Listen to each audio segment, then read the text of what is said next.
Welcome back to the Paranormal M channel, everyone. How was your day? Drop a comment down below and let me know. Thank you so much for always supporting the channel and for sharing so many of your mysterious experiences with us. Don't forget to subscribe and turn on notifications so you won't miss any new videos. And now, without further ado, let's hop into bed, switch on the bedside lamp, pull up the covers, and dive into today's mysterious stories. So, my Aunt Marisol lives in Mexico City with my Uncle Tavo, and basically a whole village of relatives. Cousins, nieces, nephews, everybody. They own this 4-story building on a busy street, and it's one of those places where it feels like there's always someone awake, always someone cooking, always a door opening somewhere. The ground floor is all little family shops, like a hardware store and a small clothing spot. And then the upper floors are where everyone lives. Rooms packed, extra mattresses, people rotating in and out. It's loud in a warm way, you know? Like chaos, but family chaos. We visited a couple times a year, and most of the time it was normal. Loud, fun, exhausting. But one trip, something felt off in a way I can still remember in my stomach. It started small. One afternoon, my cousins and I were playing hide and seek. I decided to hide in my cousin Jimena's room. She had 2 beds, one near the window and the other closer to this narrow, unused staircase tucked into the corner, like a stairwell that didn't really feel like it belonged inside a bedroom. I went for the bed near the window and slid underneath it, trying not to laugh. And I swear to you, the second I got under there, I heard the bed above me creak like someone climbed up onto it. Not just a little shift either. It sounded like bouncing, like weight, like the mattress springs complaining in that squeaky way beds do when someone is moving around on top. But I was alone. No one had followed me in. No footsteps. No door. Nothing.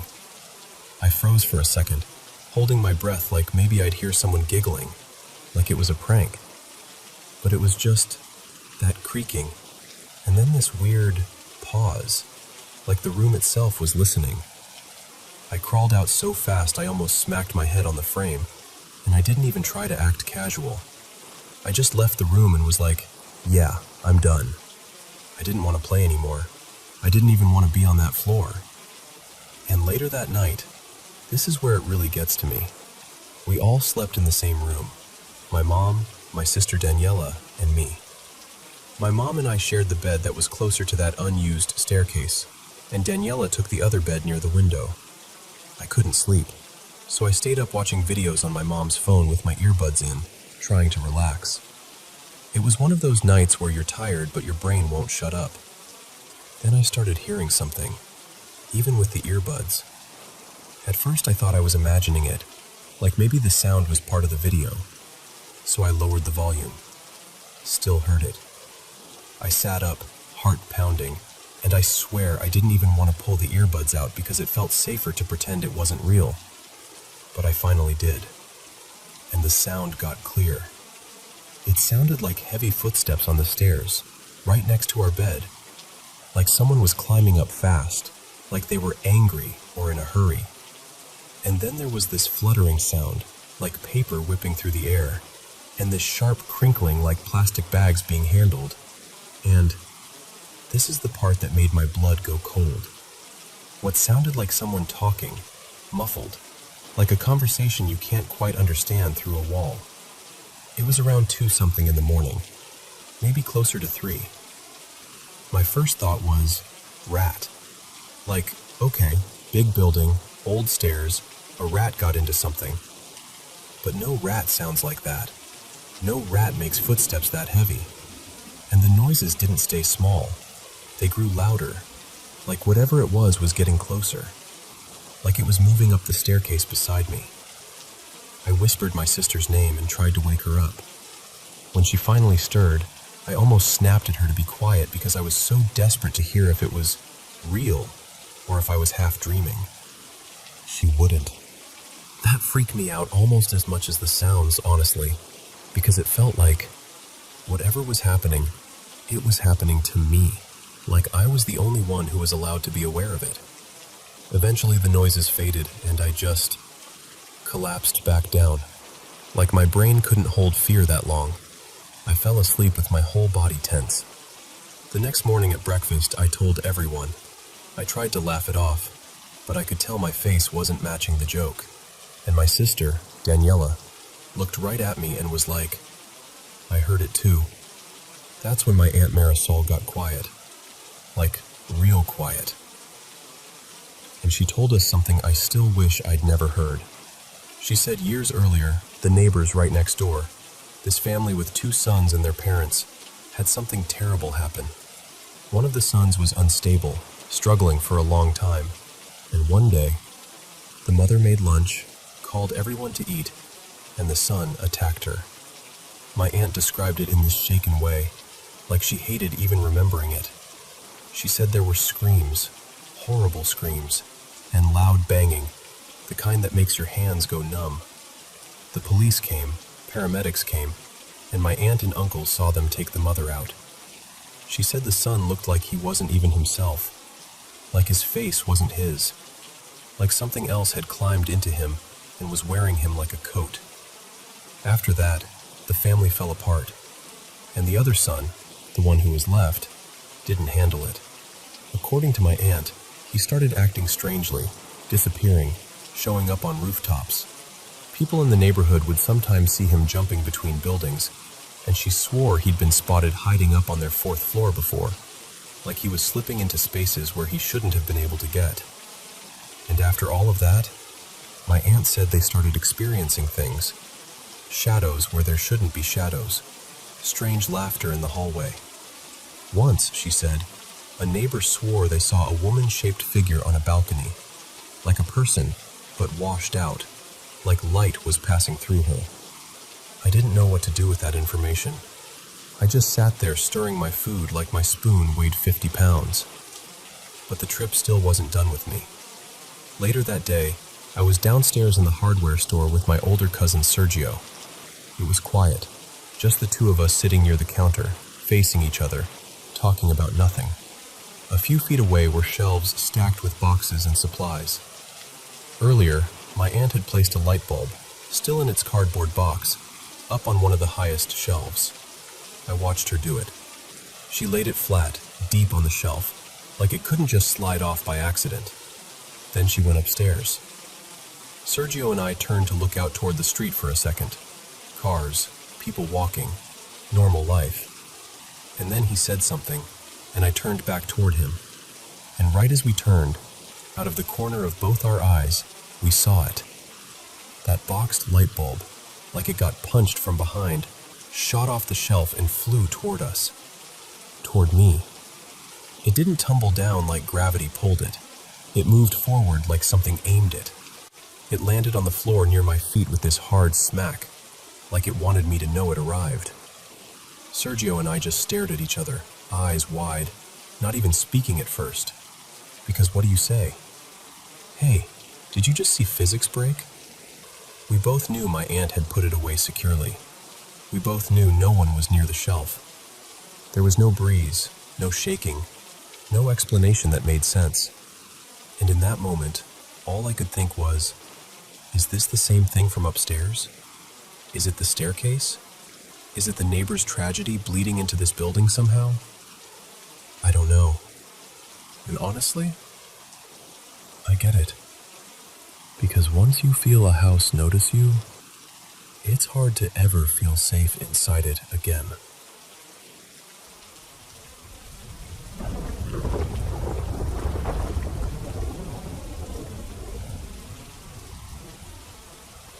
So this all went down around late 2019, right before everything in my life was finals, stress, and barely sleeping. My dad has this great aunt. Her name was Aunt Lila, and she'd been battling breast cancer for a while. She was one of those women who felt like part of the core of the family, you know? Especially to my mom, and to Mira, her only daughter. They were close in that quiet, everyday way, like the kind of closeness that doesn't need big speeches. After Aunt Lila passed, something happened that still gives me chills when I think about it. On the second night after the funeral, Mira fell asleep at her house, surrounded by relatives, the whole place still heavy with grief. And then she started sleepwalking, which is wild on its own because she'd never done that before in her life. Apparently, she sat up suddenly and said over and over something like, "My mom is outside. I have to let her in. She's right there." And then she got up, eyes not really awake, and walked straight toward the front door. Everyone was panicking, trying to wake her, calling her name, grabbing her shoulders gently. But she was determined, like she was on a mission. And right as her hand reached the doorknob, right as her fingers were about to turn it, she suddenly snapped awake, like someone flipped a switch. She froze, looked confused, and stepped back. That was the first and only time she ever sleepwalked or talked in her sleep. Ever. I didn't even know any of this at the time. My mom kept it from me because she knows I'm sensitive. Like, once something gets into my head, it lives there. The next day, there was this local mourning ritual we do. Kind of a standard thing in our area to honor someone who's passed and bring peace to the house. My mom and my younger brother went. They came back around 9 p.m. My bedroom is right beside the porch, and my parents' room is right next to mine. Usually when they come home late, I crack my door so they can walk through quietly without fumbling with keys and lights. That night, I opened my door, then ran to the back to help them get in because they went around back to wash up first. I remember doing this little zigzag through the house, front, back, front again, half on autopilot. Eventually, I came back to my room, closed the door, and collapsed into bed. And this detail matters. I sleep under a mosquito net. It's one of those nets that hangs down and tucks around you like a thin little tent. That night, I pulled it down like usual, because mosquitoes here don't play. I was half asleep, like floating between dreaming and waking, when I felt it. That feeling that someone is standing too close. Not a noise, not a shadow at first, just presence. Like the air in the room had weight. I opened my eyes, and I saw a figure, just a silhouette, moving in the pale porch light that comes through my window panes. It wasn't fully in the room the way a normal person would be. It was more like the shape of someone was there, and the light made it visible. And I swear to you, I heard it. Not with my ears exactly, but in that way you sometimes hear something in your head when you're dreaming. It was asking me to come with it. Not angrily, not screaming, more like a patient insistence. Like, come on, get up, let's go. And I, in my exhausted, sleep-drunk brain, refused. I was so tired. I'd been studying all day. I remember thinking, not now, please. I just want to sleep. Until it grabbed me. Something clutched my arm, hard, and pulled me upward until I was sitting straight up. And instantly, all the sleep vanished like cold water to the face. My heart was pounding so violently, I could feel it in my throat. I yanked my arm back and realized something that still makes my skin crawl. Whatever grabbed me didn't slide inside the mosquito net. It grabbed me through it. The net was between us, so the pressure was rough and draggy, and when I looked down, the exact spot on my arm hurt, like the fabric had been pressed into my skin by fingers that didn't care about being gentle. I sat there shaking, staring at the window, trying to force my eyes to make sense of what I'd seen. Then I did the only thing my body knew to do. I ran. I bolted straight into my parents' room and climbed into bed with them like I was a little kid again. I didn't even try to explain. I just needed to be near other living, breathing people. I stayed there the rest of the night, and nothing else happened after that. But here's the thing. That year, right before finals, strange stuff kept happening around me. Not always scary, just weird. like the world was slightly thinner than usual. One night, the evening before my history exam, I dreamed of my late grandfather. Let's call him Grandpa Suresh. He loved history. He used to talk about it like it was gossip, like every king and war was personal business. In the dream, he looked at me the way he used to, all calm and sure, and he basically told me, "You'll do fine. Stop worrying." And I did. I got 96 out of 100. I remember laughing afterward like, okay, what was that? Then there was another morning, bright, normal, nothing spooky, where I was practicing math and accidentally knocked my little medicine bottle off my desk. It rolled under the bed. I saw it go, and I was just too lazy to get down and fish it out. My mom called me to the kitchen for breakfast, so I left it. When I came back later, I walked into my room and stopped dead. The bottle was out from under the bed, and it was standing upside down, like perfectly balanced, right beside my books. I stood there staring at it for a long time, waiting for my brain to offer a normal explanation. Like maybe I moved it without noticing, or maybe someone came in. But nobody had been in my room, and I know I didn't do it. So yeah, a lot happened around that time. But the night at the window, the silhouette, the asking, the hand gripping my arm through the mosquito net, that one is still the most frightening thing I've ever experienced. Even now, years later, sometimes when I'm tired and the porch light spills through a window just right, I catch myself looking at that patch of shadow just for a second longer than I need to.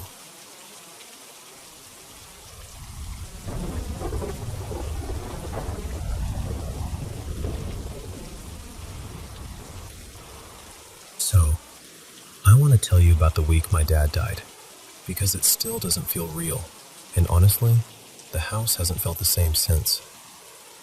My dad, Caleb, passed in the hospital after a long, brutal fight with cancer. The kind where you try to prepare yourself, but your body and your heart just refuse to believe it's actually coming. Afterward, our extended family stayed over for a few nights, because no one wanted my mom to be alone, and none of us really knew what to do with our hands or our thoughts. That first night, things got messy fast. Two of my uncles were outside in the front yard, arguing, really arguing, over old grudges and a property issue that's been simmering for years. And it felt especially cruel, because my dad's biggest wish, the thing he said out loud more than once, was that everyone would stop tearing each other apart and just be a family. He was the oldest, and he was always the one who refused to pick sides. He loved them all, and he hated the way adulthood had turned them into strangers who shared a last name. So there we all were, me, my mom, cousins, a few aunts, watching this fight unfold like a storm we couldn't stop. And then, right when the shouting peaked, this empty glass bottle sitting near the end of the driveway, by the post where the mail gets dropped, just shattered. No one kicked it. No one threw anything. It didn't roll. It wasn't stepped on. It was just standing there, and then it broke, like something snapped it from the inside. And I swear to you, every single person's attention got yanked toward it at the exact same time, like we were all pulled by the same invisible string. The arguing stopped. My uncles went quiet, backed off, and separated. Later, without even coordinating, they both said some version of, "Okay, that's him. That's Caleb telling us to cut it out." The next night, we had this little cousins meeting inside. No dads, no uncles, no older voices dominating everything. Just me, my brother Eli, a few cousins, and my mom sitting off to the side. We were trying to figure out how we could keep the peace, how we could protect our grandpa from the stress, how we could honor what my dad wanted. But instead, we started getting heated too. Not over land, over grief, over frustration, over the unfairness of losing him and then immediately being dragged back into the same family chaos he spent his whole life trying to soften. Voices rose. Someone slammed a hand on the arm of the chair. someone else started crying. And right in the middle of that, we heard it. A voice, clear as anything, go, "Hey!" Like a sharp little call meant to snap everyone back. And the weirdest part? We all heard it. Me, my cousins, my mom, except Eli. He was sitting farthest from where it seemed to come from, and he just blinked at us like we'd all lost our minds. The next day, my mom went out and bought candles and set up a small altar area for my dad. Not some huge dramatic thing, just a quiet space with a photo, a few of his favorite snacks, flowers he always pointed out when we drove past certain yards. She was arranging it so gently, like she was trying not to startle the grief. But she broke, like fully broke down. The kind of crying that doesn't care if you're breathing right. The kind where it feels like your whole chest is being wrung out. And while she was crying, the candle flames went out. Not one, all of them. And then, the flames came back. Not slowly, not like we relit them. They just returned, as if they'd never gone out at all. My mom went pale like she was going to faint. I had this cold rush go all the way down my arms because I knew what I saw. I knew what we all saw. Later that night, our rabbit, Juniper, started acting completely wild. She was racing around, thumping, darting, stopping like she was listening to something we couldn't hear. Then she came right up to my bedroom door and wouldn't stop until I got up. I called Eli over because it was freaking me out. And Juniper led us straight to the couch, specifically the spot where my dad used to sit and cuddle her when he watched TV.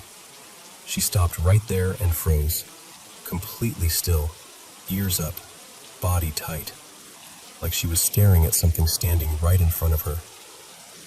She stayed like that for what felt like forever, probably a minute or two. Then she suddenly hopped onto the couch, turned in a tight circle, hopped down, and went straight to the hallway. And then she dragged something out. One of my dad's shoes, the pair he wore constantly near the end, pulled right out and dragged in front of the couch like she was placing it there on purpose. I just stood there, mouth open. Because rabbits don't do that. Juniper doesn't do that. And it wasn't random. She brought it to his spot. After the family went home and the house finally got quiet, just me, my mom, Eli, and my partner Mara, it didn't stop. We started hearing things we never heard before. Footsteps in the hallway when everyone was accounted for. A door easing shut when no one was near it. A familiar cough, soft like the one my dad had toward the end, when the house should have been silent. And then the dreams started. Not just one of us, all of us. Different dreams, but the same feeling. Like he was near. Like he was trying to check on us. Like he hadn't fully left the way I thought death meant someone leaves. And what messes with me the most is this. Before all of this, our home was just a home. No paranormal stories, no weirdness, no I saw a shadow moments, nothing. So now I'm stuck between grief and fear. Because I miss him so much it makes my throat ache, and a part of me wants to talk to him the way I always did. Just speak out loud. Tell him I love him. Tell him we're taking care of Mom. Tell him I'm trying, even when I don't know what I'm doing. But I'm also scared. Not of him exactly, just of the unknown. I don't want to open some door I can't close. I don't want to invite something in that doesn't belong here. This house has always felt safe, and I don't want to lose that. My mom keeps saying, "Don't be afraid. If anything, it's your father." And I want to believe her. I really do. So I keep turning it over in my head. How do you talk to someone you love who's gone without calling on anything else? Do you just speak to them like they're still part of the room? Does it matter if it's day or night? Do you say their name or avoid it? I don't want to say something that feels disrespectful, like demanding proof, because if it is him, I don't want my love to sound like a challenge. I just want him to know I'm still here. that I still love him, that I'm trying my best to hold this family together the way he always did, and that I'm taking care of the people he worried about most, especially my mom and my brother, because I know he would have wanted that more than anything.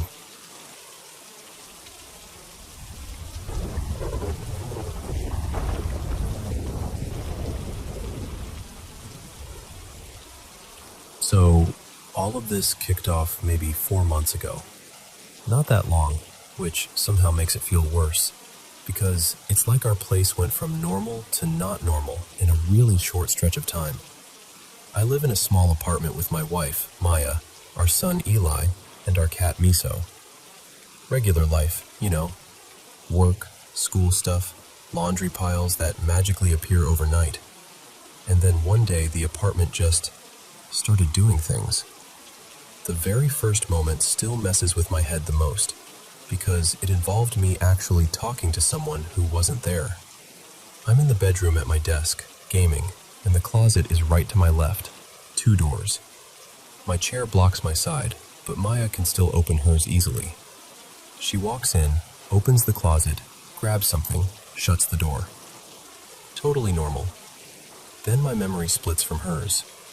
From my point of view, she comes in, grabs whatever she needed, and I catch her in my peripheral vision settling onto the bed behind me. I even get up from my chair and sit down at the foot of the bed with my back to her, because I'm doing that lazy, might as well start laundry thing, picking up clothes off the floor, making a pile. While I'm doing that, I ask, "Hey, do the clothes near your desk need to be washed too?" And without hesitation, she answers, "No, everything on my desk is clean." So I'm like, okay, finish building the laundry pile. Then I turn around to say something else, and the bed is empty. Nobody, not even a dent in the blanket. Instant cold confusion. I walk straight to the living room, and as soon as I see Maya, I go, "Were you just in the room?" And she looks at me like I'm nuts and goes, "No, I've been in the kitchen feeding Miso." I swear my stomach dropped, because I say, "No, you were on the bed. I asked you about laundry." And she goes, "I never laid down. You never asked me anything." So, who did I see get into our bed? And who answered me? That was the first crack. Not long after, there's another night where we're in bed facing each other. My back is to the bedroom door. Maya's facing it. We're half asleep, and suddenly she goes stiff, like panicked stiff, and whispers, shaky, "Turn around." I spin fast, expecting, I don't know, anything. Nothing. And she's staring past me, eyes wide, telling me she saw a silhouette, like a person, lean into view from the doorway, like it was peeking around the corner.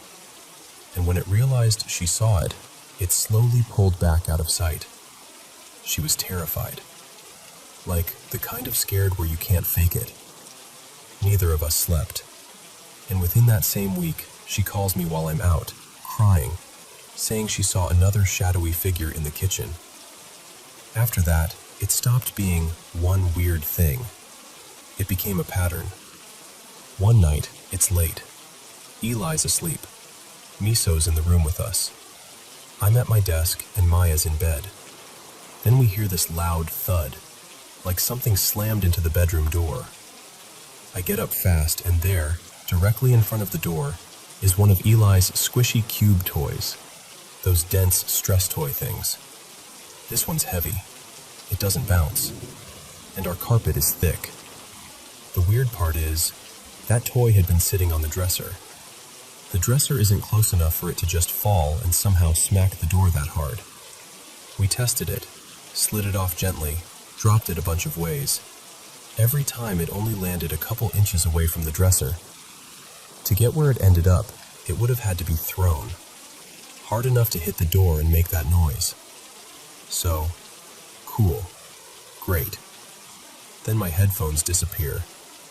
I'm one of those people who always put stuff back in the same place. My headphones stay in their box unless I'm literally using them. I knew they were in there because I'd taken a photo of them recently to sell them. Empty. I come home and we tear the apartment apart. Under couches, inside drawers, behind everything, the closet, laundry baskets, everywhere. Gone. A couple days later, Maya opens the closet and just freezes. My headphones are hanging on a coat hanger, hooked neatly with one of my jackets I haven't worn in forever. And we had both been in that closet multiple times since they vanished. So either one of us somehow missed them, or someone put them back where we definitely notice. And then there's the iron. We keep the iron on the top shelf of our closet. That's just where it lives. Neither of us uses it much, but we both know where it is. One afternoon, I'm grabbing something from Eli's closet and I look down, and the iron is on the floor. Eli can't reach those shelves, not even close. I wait until Maya gets home and ask her if she moved it or used it. She swears she didn't. And I believe her, because at this point, neither of us is playing pranks. We're past that. We're too tired and too freaked out. Then comes the marble situation. A couple nights ago, we're asleep, and both of us get jolted awake by this sharp metallic clank, like something hard hit metal. It sounds like it came from my desk area, so I get up and look around. Wedged between the desk leg and the wall is a marble. We're both standing there like, where did that come from? We try to rationalize it. Maybe it was on my desk and rolled off, hit the leg on the way down, made the noise. Okay, fine. I go to the bathroom, come back a minute later, and the marble is sitting on my pillow, right where my head had been. Maya's already drifted back to sleep, but I wake her up immediately like, did you put this here? She's groggy but instantly serious, swearing she didn't touch it. I get this full-bodied goosebump wave and I don't even think. I just grab the marble and toss it outside. A night or two later, I'm at my desk again. Everything looks normal. I shift some stuff around, nothing strange. Later, Maya sits in my chair and goes, "Why is there a marble on your desk?" A marble. Again. And here's the thing. Eli lost marble privileges forever ago because he tried to put one in his mouth. We got rid of the ones we found. So where are these marbles coming from? After that, I start using the bathroom with the door cracked. Because before all this, I'd had times where the bathroom door would get knocked on, multiple knocks, when I was home alone. My logic was, door open means nobody can do the creepy knock thing. One day, I'm on the toilet, no phone, charging in the other room, and I know Maya is in Eli's room with him. I know she hasn't left. While I'm sitting there, I see Maya walk from the living room into Eli's room. I call out immediately, "You just walked in there?" And she answers from inside the room, "No, I didn't. I've been in here." We check. She hadn't moved. She was in there the whole time.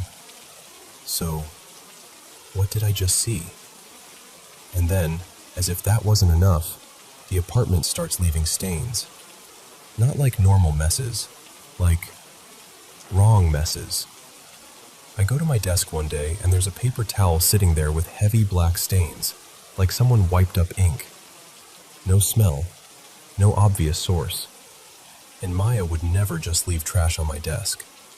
I ask her, she's like, "No, I didn't do that." I freak out and burn the paper towel in the kitchen sink because in my head I'm like, fire cleanses, right? Just get rid of it. I go back to my desk, and now there are 2 black drips on it, like something appeared after I burned the towel. I touch it carefully, and it's a black liquid, slightly sticky. I wipe it up, and it stains the wipes the same way the paper towel was stained. Whatever got on my monitor was already dry by then, like it had been there longer than it should have. Then it happens again a day or 2 later. I pick Maya up. We grocery shop, come home, unpack, start dinner. I go to turn on the TV, and there are 2 black drips on the screen. Same exact look. Same no smell, no explanation. I clean it off and just stand there, staring at the blank TV like it's about to blink at me. And then today, this is the one that really made me feel sick. I grab my wallet before leaving, and the paper underneath it is stained with that same black mess. My wallet has fresh stains too, like it happened recently, not days ago. I didn't even debate it. I dumped everything out and threw the wallet away. So that's where we're at. Little pieces of our normal life getting touched by something we can't see, can't explain, and can't predict. And the worst part is, it doesn't feel random anymore. It feels like whatever it is knows when we're paying attention. And it really, really likes letting us know it's still here.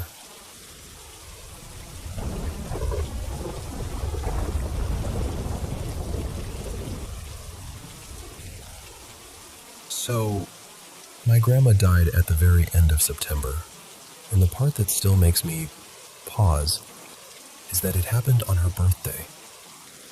93 years old, and she left right around lunchtime, like she'd kept her own quiet appointment with the day. She'd been in hospice a little over 3 weeks, and I should probably back up, because the family situation matters here. My grandma, Maeve, had 4 sons. Most of them barely spoke to her anymore. My dad, Declan, the youngest, still did. And as far as grandkids go, I was the one who kept showing up. Not because I was some saint or anything, it just happened. We connected in this really unexpected way over the outdoors. Wildlife, bird calls, the little dramas of the woods.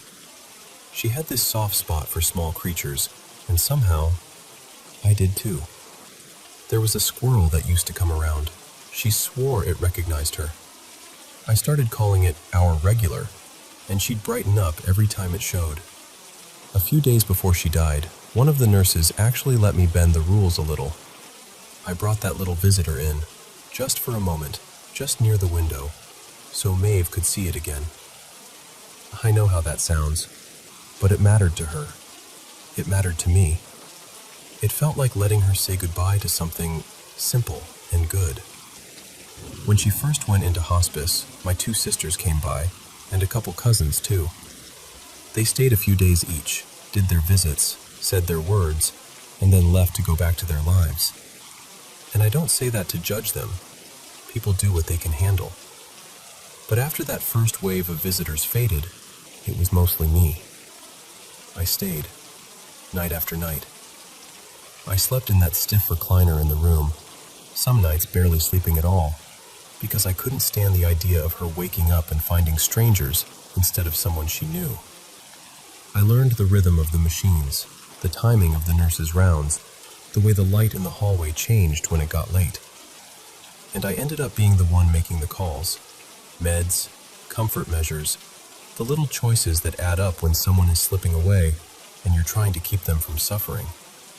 And here's where it gets hard to explain. That side of my family carries grudges like heirlooms. Old, dense resentments, passed down and polished until they feel justified. I'd heard it my whole life. The stories, the bitterness, the ways people spoke around certain names like they were stepping over broken glass. I'd even spoken out about it at my grandfather's funeral when I was younger, because it always felt like something poisonous that no one wanted to admit was in the water. A few days into being there, I started to feel something. Not fear exactly, more like pressure, like the air had weight. The best way I can describe it is the sensation of 2 magnets repelling each other, like there was a force in the room that didn't want to be near me, and I didn't want it near her. It felt oppressive, like something had wandered too close and was testing the edges of the space. One night, Maeve woke up panicked, really panicked, and she kept insisting there was a big black dog coming for her. She was trembling, eyes wide, scanning the room like she could see it right there. I know there are all kinds of stories across cultures about black dogs. Guardians, omens, messengers, sometimes comforting, sometimes terrifying. I'm not an expert in any of it. I don't pretend to understand what that image means in every tradition. I just know what she said, and I know what it felt like in that room when she said it. At one point, I asked the chaplain to come in. A nurse stayed too. We didn't make a spectacle of it. We just prayed. Quietly. Plainly. Like people do when they don't have fancy words, but they do have instincts. And my gut, my whole body really, kept telling me whatever that heaviness was, it was tangled up in the family's unforgiveness. Like all that stored up hatred had left something behind. Not a metaphor. Something you could feel. Something that fed off it. The strange part is, I wasn't the only one. The nurse admitted she felt it. The chaplain paused in this way that told me he felt it too, even if he didn't want to give it a dramatic name. And my dad, Declan, he felt it. He never used the same words I did, but I could see it in his face. That uneasy recognition, like he'd walked into a room and realized the temperature was wrong. But here's the thing that still sticks with me. When I was there, it didn't come close. It was like it hovered at the edge, pacing outside the door, but wouldn't step into the room. And the whole time, I had this steady, unshakable sense that I wasn't there by accident, that I was meant to keep watch. Like I'd been assigned a quiet duty. Stand guard until she was safely gone. And that doesn't match my personality, honestly. I'm not someone who goes looking for paranormal stuff. I don't chase spooky stories. Most of my life is the opposite. These days, I live in a little camper out in the woods with my dog and a couple rescues I've taken in. Half-feral creatures that needed patience more than anything. The woods are peaceful. Even when they're loud, they're peaceful. I've seen death out there too. Natural death. The kind that's sad, but not cruel. I've done wildlife rehab. I've stayed up through brutal nights, done long shifts, held animals while they passed, helped them when they didn't. I've been around endings enough that I'm not easily shaken. But I have never, ever felt anything like what I felt in that hospice room.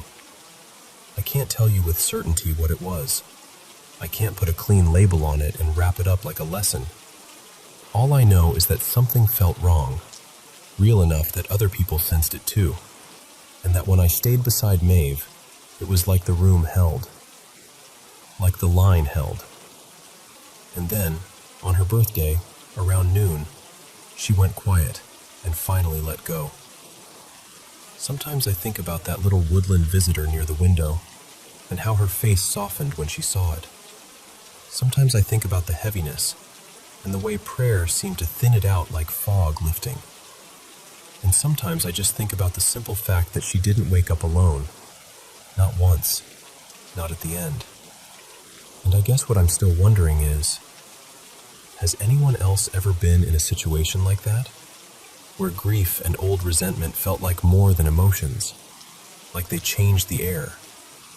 Where you felt like you were standing watch over someone, and you didn't even fully understand why, only that you had to.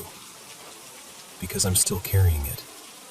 Not in a way that scares me every day, more in a way that makes me look at forgiveness differently.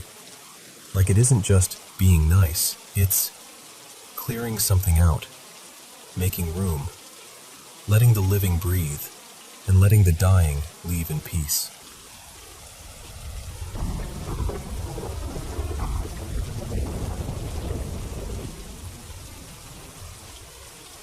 Okay, so this just happened, and I'm still a little keyed up talking about it.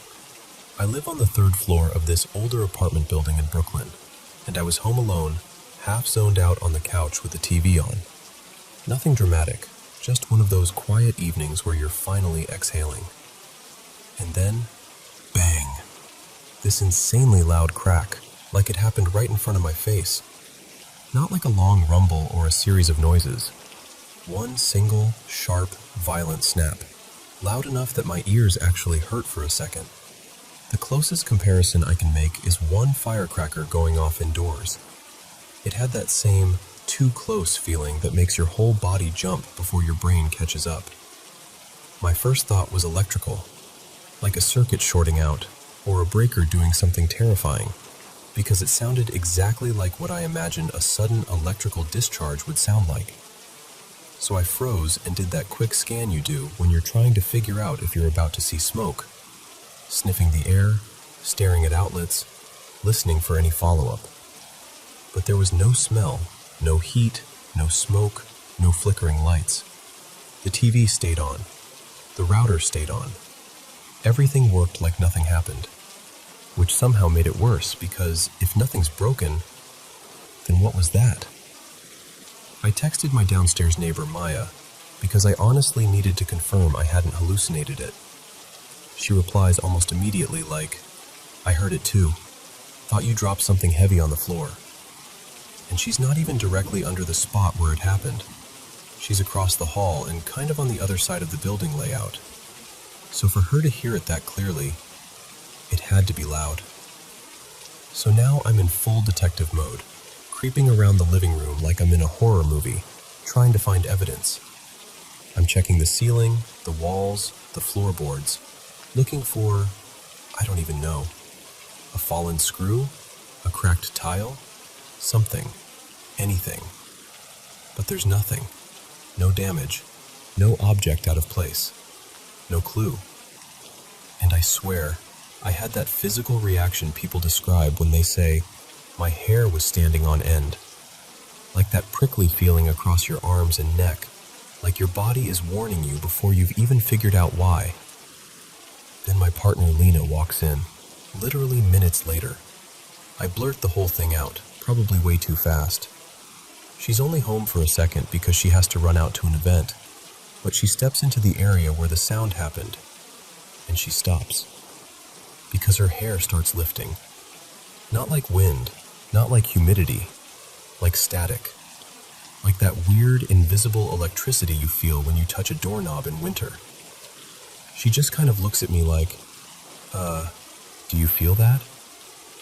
And for a split second, it reminds me of those stories people tell about the moments right before a lightning strike, when the air gets charged and your body reacts before you even realize what's happening.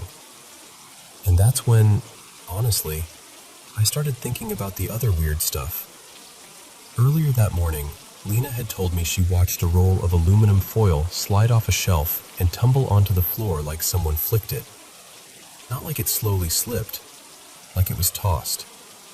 She'd laughed it off at first, but it clearly bothered her because she brought it up again later like, I know this sounds ridiculous, but I really saw it move. Then there's this other thing that happened a few weeks back. I have a framed photo of my dad and my uncle. My uncle passed away a few years ago. That photo fell, and the frame cracked. And it wasn't perched on the edge or in some sketchy, wobbly spot. It was stable. We both remember that, because we even talked about how odd it was. So I'm standing in my living room after this ear-splitting crack, feeling static in the air, thinking about flying aluminum foil and a broken frame, and this new guy nobody seems to like. And this thought slips in that I don't even want to say out loud. Like, what if my uncle is trying to get my attention? Not in some cheesy movie way, more like, if there were a way for someone to nudge reality, maybe it would look like small, dumb, physical stuff. Something you can't fully prove, but you can't fully ignore either. And the timing, right after meeting this boyfriend, makes my brain connect dots whether I want it to or not. But here's the thing. I don't want this to be paranormal. I want it to be explainable. Because if it's electrical or structural, I need to deal with it like an adult and not like I'm starring in a ghost story. So I'm torn between two tracks in my head. One track is, okay, is there such a thing as a loud electrical discharge inside an apartment that leaves no smell, no scorch marks, nothing? The other track is, why does this feel like something is trying to get my attention? And why do the little details keep stacking up? And I'm left with this question that I honestly can't answer from my couch.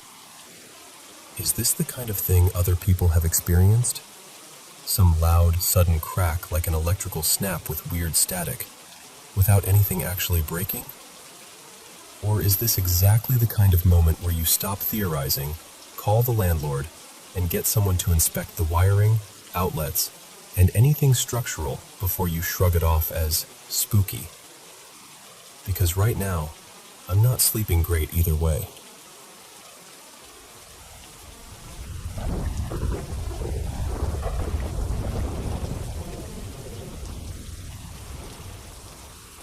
Okay, so I need to tell you something that's been sitting heavy on my chest, because I can't shake it, and even saying it out loud makes my skin prickle a little. Here's the backstory. My grandpa, well, in my family we called him Frank, died back in the late 80s. It wasn't a long illness. Cancer came fast, like it had been waiting just off stage and finally stepped into the light. A few years ago, my family moved into his old house. Same walls, same layout, the same quiet nighttime creaks you can't ever fully get used to. And after we'd been here a while, my dad told me a story about Frank that he had clearly been holding on to for years. I'm talking... My dad is not dramatic. He's not the type to tell ghost stories for fun. But when he told me this, his face changed. Like he was back there again, watching it happen. He looked genuinely scared. According to my dad, not long before Frank got sick, he had this experience in the middle of the night. Frank was asleep in bed and... This is the part that makes my stomach knot. Something grabbed him by the ankles and yanked him hard, dragging him down and off the mattress, like he was being pulled out of safety. Frank was convinced it was death. Not like a metaphor, like a literal thing coming for him. And then, not too long after that, weeks, not years, he was diagnosed. That story freaked me out when I first heard it, I'm not gonna lie. But my grandma, Marlene, lived in this same house for decades after he passed. She stayed here a long time, lived to a really old age, and nothing ever happened to her. So I filed the whole thing away under creepy but probably a one-time thing, and I went on with my life. Until last night. I don't even know how to explain the beginning properly, because it was that hazy, half in, half out of sleep kind of moment. But at some point, I jolted awake, like something in me hit a panic button, and I saw a figure beside the bed.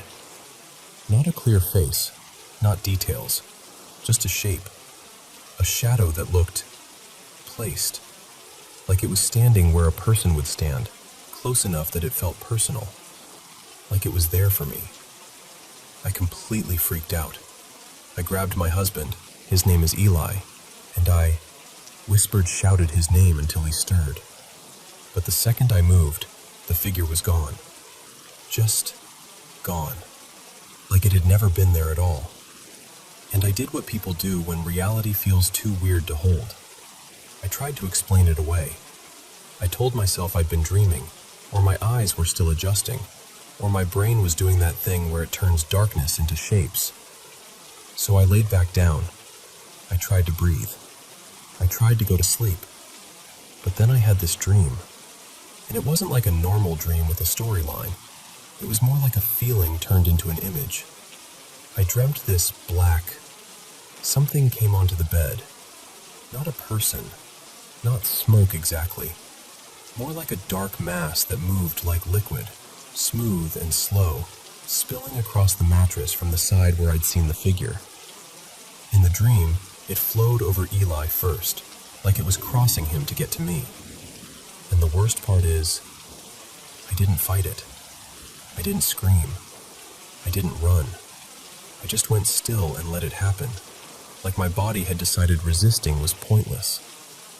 I remember in real life I had curled closer to Eli, away from the side of the bed where that shadow had been. And in the dream, I tried to scoot away from the blackness too, but it still kept coming. Patient, steady. After that, things get fuzzy, like my brain refuses to replay it clearly. And then something happened that wasn't a dream. I woke up to the sound of my dog hitting the floor, but I heard that thump, the unmistakable sound of a body dropping onto the floor. And I hate admitting this, but I didn't turn on the light right away.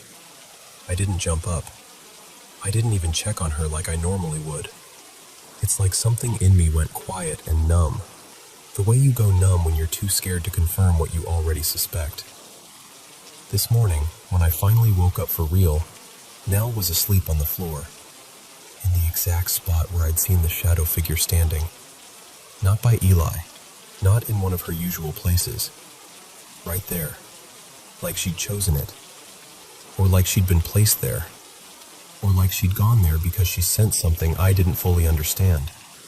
And ever since I noticed that, I've had this awful crawling feeling under my skin. Like last night didn't end when morning came. I've had bad nights lately, 3 in a row, honestly. But last night was different. Last night felt targeted. And I know how easy it is to say, it was just a dream.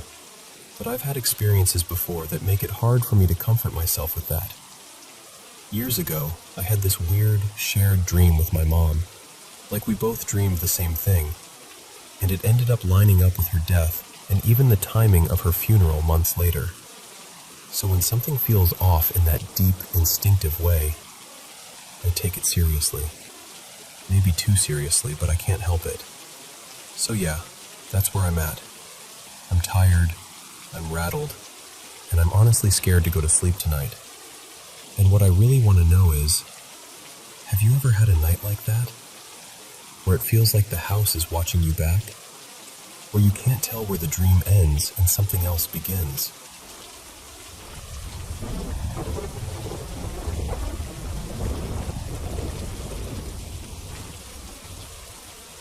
So, I've only told a few people this, even though it happened a long time ago, back when I was a kid. For years, I kept it locked away, because if I admitted it was real, it felt like I might somehow invite it back. And honestly, I was scared of that. This was around 2009, and I was about 7. My parents had just bought this little farmhouse out in the country. Tons of land. The kind of place where the yard doesn't really end. It just turns into trees. There was an old barn, a patch of forest behind it, and this pond that looked like it belonged in a painting. My dad was thrilled because he loved projects. Fixing things, building things, always planning the next, we're going to make this place amazing idea. They also had this bigger dream of eventually building a new family home out there for us. But the house we actually lived in at the time was small. 1 story, 2 bedrooms, cozy in that slightly cramped way. And I need to be clear, before this, nothing in that house felt spooky. No weird noises, no creepy cold spots, no, I don't like that hallway feeling. It was just home. Then one morning, I'm in the bathroom brushing my teeth. My dad, let's call him Mark, is in there too, doing his own getting ready stuff. I'm standing at the sink, toothpaste foam, half-awake kid brain, and I turn my head toward my parents' bedroom because you could see straight into it from where I was. And the second I look up, I see it. This pale, white, human-shaped thing, only it wasn't standing. It was down on all fours, like an animal trying to move like a person. It darted across the bedroom, fast, quick enough that my brain almost couldn't catch up, and it slipped behind the end of the bed like it was hiding. What makes my stomach tighten even now is how smooth it was. No stumbling, no hesitation, just this silent, practiced movement.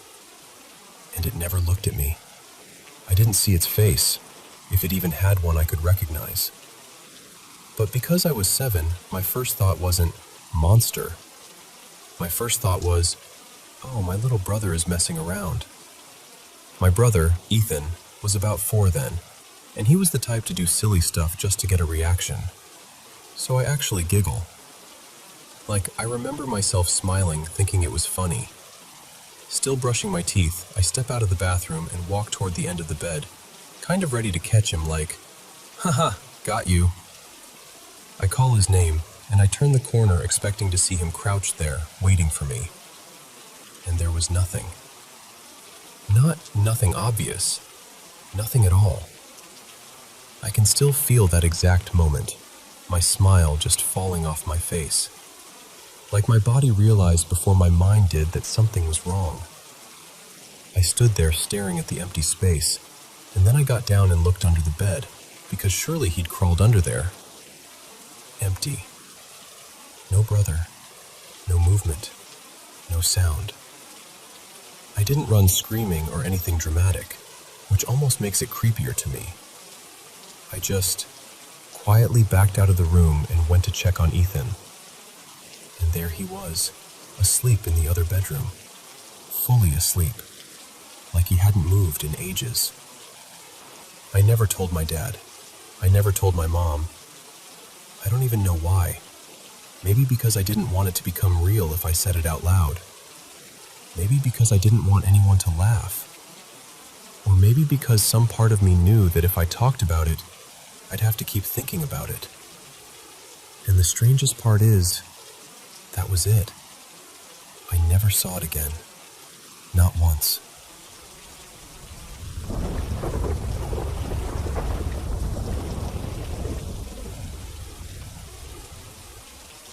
So, when I was about 11 or 12, my family lived in this creaky old farmhouse at the very top of a hill. It was the oldest place on the street, like it had been standing there stubbornly forever. And it sat a short walk from this city cemetery that clung to the edge of a bluff. People in town had stories about that cemetery. Every so often, cops would end up driving up there late at night because some group had decided the cliff was the perfect place to do ritual stuff, with candles and chanting and all that. I never actually saw any of it myself, but just knowing it happened nearby made the whole area feel charged, like the air held on to bad ideas. Here's how the house was set up. My parents, Marion and Doug, took the upstairs, and I lived downstairs in the basement. Not like finished basement cozy, more like the kind of basement that always feels a little too cool, no matter what season it is. Down there were 2 bedrooms. Mine, which was tiny and narrow with a twin bed, and a spare room that had this ridiculous king-sized waterbed left behind by whoever lived there before us. There was also this long, skinny storage space we used like a pantry, and at the very end of that, a door. Behind that door was a sealed-off little room with a big metal tank inside. I assumed it was an old fuel tank from back when the house ran on something more primitive than modern heat. But honestly, the tank wasn't what mattered. That room was just wrong. The upstairs? Totally normal. Sunny, boring, safe. No weird sounds, no shadows, nothing. It was like the house had decided it would behave, as long as you stayed up there. But the basement had its own rules. The tank room was basically forbidden without anyone officially saying it out loud.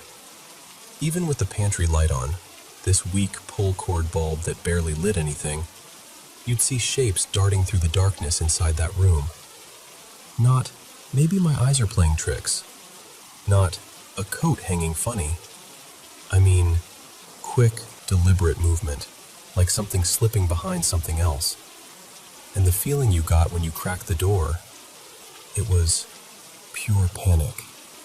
Like your body already knew you were in danger, and it was begging you to run before your brain caught up. Late at night, there were scratching sounds from in there too, thin and persistent, like fingernails on wood or metal. But we never found droppings, nests, chewed wires, nothing. No pests, no rodents, nothing that made sense. The spare bedroom had its own thing, one single weird pattern that I still can't explain. Every once in a while, the waterbed would shift like someone had sat down on it, and then the comforter would show these little dents forming in a line, like the prints an animal would leave walking across a soft surface. Just step, step, step. No cat, no dog, no explanation. Just those tiny depressions moving across the bed like something invisible was taking a stroll. My room was worse. My room had the voices. Not full conversations, not like I could make out a clear sentence, more like murmuring that would swell and dip, like people talking in the next room even when I was alone. shadows in the corners that didn't behave like normal shadows, little clicks and thumps that sounded intentional, and lights, lamps, the little pull chain, even a cheap plug-in nightlight, flickering or snapping on and off as if someone was playing with me. And then there were nights where I'd be lying there, still as a statue, and I'd feel something pressed down onto my body, like a heavy hand on my chest, or a weight sinking into the mattress beside me and then into me. It wasn't sleep paralysis-y in a dreamy way. It felt physical, like my body was being pinned. I had a boombox, big plastic thing, clunky buttons and an old-school radio dial, not digital, no remote. To change stations, you had to actually turn the knob and watch the needle slide. We'd be listening to music, me and my friends or me alone, and suddenly the station would drift out of tune, and we would watch the needle move by itself, slow and steady, like an invisible hand was turning it. It always landed on the same spot, all static. Not a faint station, not talk radio, just harsh, empty hiss. And if you walked over and turned it back to the music station, it would play for a bit. And then, before the next song even ended, it would slide right back to that static again. I don't remember the exact number, but it was up in the high end of the dial. Something like 99 point something. It felt like the basement had a favorite frequency. And then, okay, this is the part that still makes my stomach twist. There used to be an air vent between my parents' room upstairs and my room downstairs. It had been removed before we moved in, but it left this weird setup. Outside my parents' bedroom, there was a vent cover you could lift, and behind it was basically an open channel where the vent used to run. In my ceiling, there was a matching opening, like a square mouth you could reach up into. This was back before cell phones, before cordless phones. We had this one phone with a long cord that could stretch through the house if you dragged it carefully. So sometimes, my parents would drop the phone down through that open vent space, and I could reach up from my bedroom and grab it. The important detail is this. My parents' room was directly above mine. They could stand upstairs and talk in a normal voice, and it sounded like they were right next to me. There was no privacy up there because I could hear everything through that open channel. Casual conversations, little arguments, laughter, all of it, clear as day. So when the worst nights happened, when I'd feel that weight pinning me down and I'd panic and start fighting it, I would scream. Not like a little squeak. I had a loud, sharp scream, the kind you'd think would wake the dead. And yet, not once, not a single time, my parents ever came running. In the morning I'd ask, shaking, angry, confused, "Why didn't you come? Why didn't you help me?" And my mom would frown like I'd spoken another language. My dad would swear he didn't hear anything. They'd look honestly baffled. They could hear me, but they couldn't hear me scream. How does that make sense? How does a normal conversation travel perfectly through that open space, but a scream, my scream, just doesn't exist? That was the detail that made me feel like I was trapped inside a bubble nobody could see. Now, I'll be real with you. As an adult, I've been diagnosed with a mental illness, and I know what people might say. Oh, it was hallucinations. It was anxiety. It was your brain doing brain things. And sure, I've wrestled with that thought myself. But then I remember my friends, because I never told them what I thought was happening. I didn't prime them. I didn't warn them. I didn't give them a spooky speech. They'd just come over. We'd be downstairs listening to music, messing around, being kids, and then they'd freeze and ask why the radio was moving. Or they'd point at the waterbed and go, is something walking on that? Or they'd refuse to go anywhere near that tank room door because they said it felt like standing too close to the edge of a cliff. So I don't know what the explanation is. I don't know if that house was sick, or if something followed the geography, or if the basement just collected fear like dust. I just know that upstairs was normal, and downstairs felt like the house was watching you back.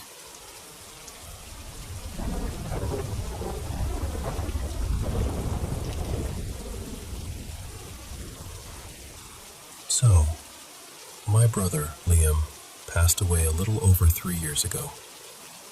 He was 35. He'd been fighting alcoholism for a long time, and no matter how many times he tried to climb out of it, it kept pulling him back down. I miss him every day. Before I tell you what happened, I should say this. I've been a paranormal investigator for close to 2 decades, and I'm the annoying kind, honestly. The kind who always looks for the normal explanation first.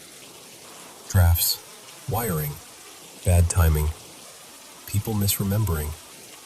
I don't jump straight to ghost just because something feels weird. But this one still sits in my chest. The night Liam died, I was home alone. The kids were staying over at my mother-in-law's, and my wife was on a late shift. I was in the living room, half zoned out, playing on my console, when I heard the front door. Not a creak, not a rattle. The handle went down, clean, deliberate, and the door pushed open from the outside. I paused the game and walked over, expecting, I don't know, maybe a neighbor, maybe someone at the wrong house, maybe even just the wind catching it. I pulled the door open wider and looked out onto the street. No one. I stepped out, looked left and right. Nothing. No footsteps, no voices, no car pulling away. Just empty. I shut the door and slid the little brass security latch across, kind of like a chain but sturdier. Then I went back and sat down, and the moment I dropped into the chair, like my weight had barely settled, it happened again. The handle pressed down, the door pushed inward, harder this time, like someone was leaning their shoulder into it. Only now the latch caught, so the door couldn't swing all the way open. It just thudded into the metal and held there, pushing, insisting. I remember standing up slowly, heart beating in that stupid, confused way, thinking, okay, that's not wind. I didn't sleep much after that. I kept replaying it, trying to be logical. Maybe the latch didn't catch the first time. Maybe the door wasn't fully shut. Maybe... And then, just after midnight, my phone rang. It was my mom. Her voice was shaky in that way you never forget. She'd come home from work and found Liam, gone, lying on his bed. And I swear to you, my whole body went cold, because the timing felt like a nail being tapped into place. The next day, Mom came to our house because she couldn't stand being alone in hers. We sat in the living room and tried to do that thing people do after a death, reaching for the good memories like they're life rafts, laughing at stories, then going quiet, then laughing again. Our house sits a little lower than the sidewalk outside, so if someone's walking past, they can see straight into the front room unless we keep the blind drawn. And we do, always. Sometimes the postman cuts across the little front garden, and you'll see his silhouette slide across the blind before he knocks. So when I saw a shadow cross the blind that afternoon, my brain automatically filed it as someone coming to the door. Except, it wasn't shaped like the postman. It was Liam. Same height, same broad shoulders, same familiar stance. And he used to keep his hair shaved down, almost always. The silhouette had that exact rounded head shape, like someone had taken a pair of scissors and cut him out of memory. The shadow moved toward the door, the way a person does when they're about to knock. I was on my feet instantly, 2 seconds, maybe less, pulled the door open, stepped out. No one. Nothing. Empty street. No footsteps fading away. Just that awful quiet again. One night, our smart speaker, totally unprompted, blurts out a phrase along the lines of, "Big brother's still keeping an eye on you." Now, Liam was technically younger than me, but he was taller, and he loved acting like the older one. Always teasing, always hovering, always pretending he was in charge. Hearing that phrase out loud in the house, out of nowhere, made my stomach drop. Another time, my son went to use the bathroom and yelled for me because the light switch wasn't where it should be. Someone had placed the little pull switch up on top of the bathroom door, so it hung down at this weird angle, like a prank you'd do just to spook someone for a laugh. And Liam was exactly that kind of idiot, in the most affectionate way possible. He'd do something just to get a reaction, then grin like he'd won a prize. But the one that really got Mum was this. She was on her mobile, pacing around the room, talking to someone, and she wandered near a corner where Liam's old work-from-home gear had been stored for a bit. An office handset and docking setup from his job. Out of nowhere, that office phone rang. Mum froze, walked up to it, looked at the display, and it stopped. She stepped away, still on her mobile, and a moment later, it rang again. Here's the thing. Those handsets don't just ring on their own. They have to be logged in and active on the system. And because I work in a similar environment, I checked. I verified it. His login had been removed, his profile cleared. There was no active account for that device to ring through. And yet it rang. Twice. Like it was waiting until Mum wasn't looking straight at it. I'm not going to sit here and tell you, hand on heart, that I've proven anything. I still don't like making bold claims. I still chase the boring explanations first, because most of the time, the boring explanation is the right one. But when I think back to that front door, how it opened, how it pushed again the moment I sat down, then Mum's call at midnight, and then a shadow that looked exactly like him crossing our blind the next day, I don't know. All I know is this. It felt like Liam was saying goodbye in the only way he knew how. Not with a speech, not with some grand, glowing sign. Just a nudge at the door. A familiar shape. A couple of little, hey, I'm still around, moments. And honestly, as painful as it is, there's a part of me that's grateful for that.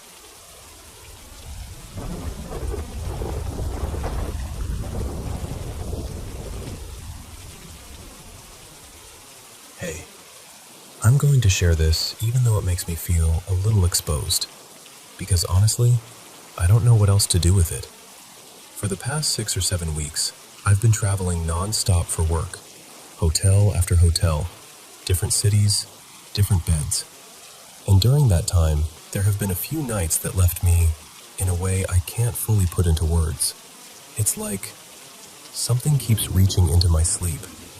The first really intense moment happened about 2 weeks ago when I was staying at a hotel in Woburn, Massachusetts. I don't even remember every detail clearly, but I remember the feeling.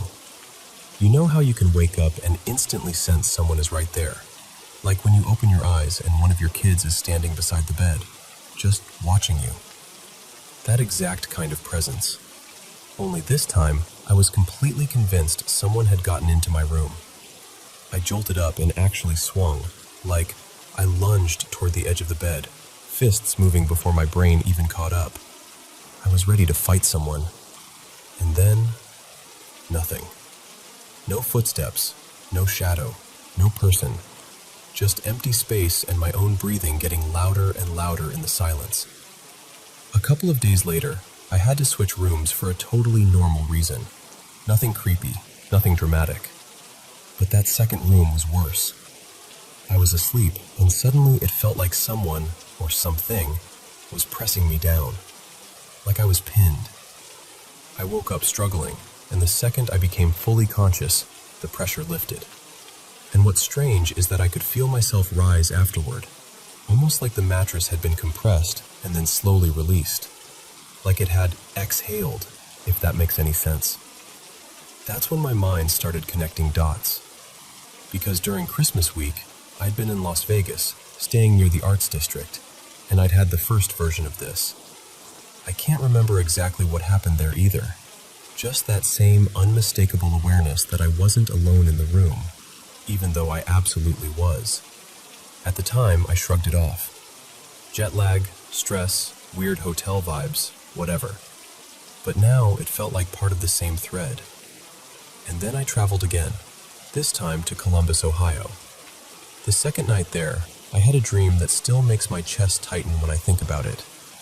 The details are blurry, like dreams usually are, but I remember being aware inside it. And there was a figure. Somehow I felt like it was a woman, though I can't tell you why.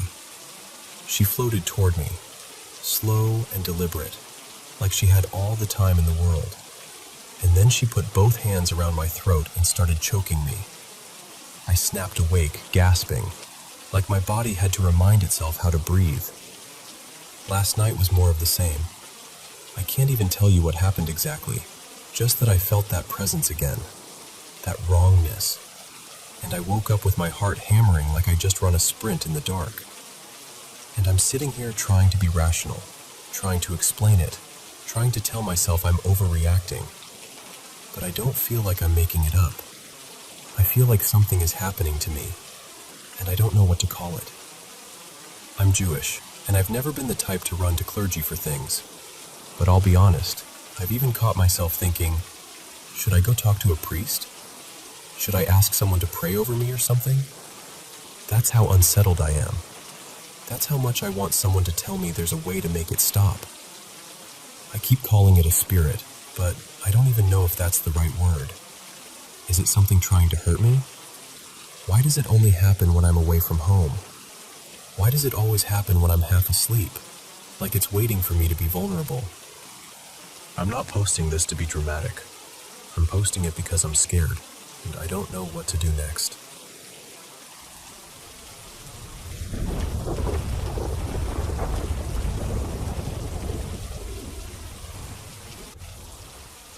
So, last night I went to sleep like normal, and I ended up having one of those dreams that doesn't just fade when you wake up. It kind of sticks to you. Before I even get into it, just so you've got the full picture, I'm 39, I don't take any medications, I don't use drugs, I don't have any medical diagnoses that I know of, and I don't have a history of sleepwalking or seeing things that aren't there. That's part of why this shook me as much as it did. Okay, the first dream.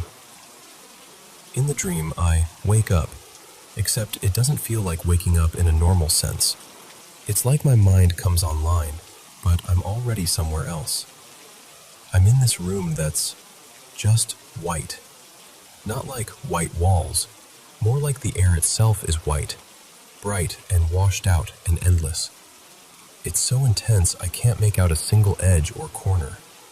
No windows, no lights, no shadows, nothing to anchor myself.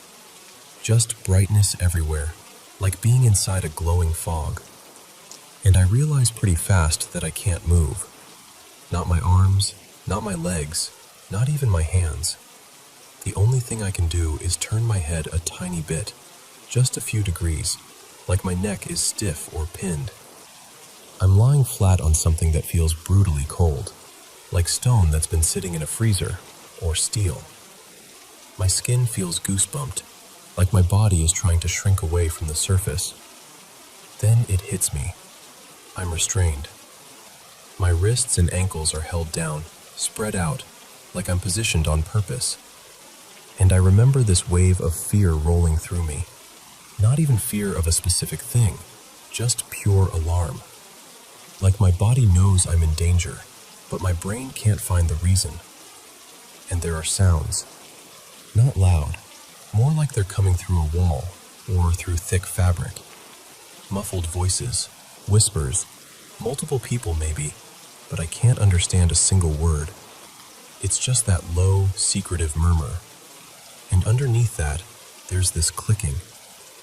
At first, it's one click, like a pen being tapped. Then it speeds up, then slows down. Then it sounds like there are two of them, overlapping, out of sync. Like someone's fidgeting, or counting, or testing something. It isn't steady, which somehow makes it worse. If it had a rhythm, my brain could have tried to make sense of it. But it's chaotic, human, impatient. The strangest part is, I never actually see anyone. No faces, no silhouettes, nothing. Just the feeling that I'm not alone, and the certainty that something is happening to me, even if I can't watch it. I don't remember yelling. I don't remember fighting. It's like my fear is trapped inside my chest with nowhere to go.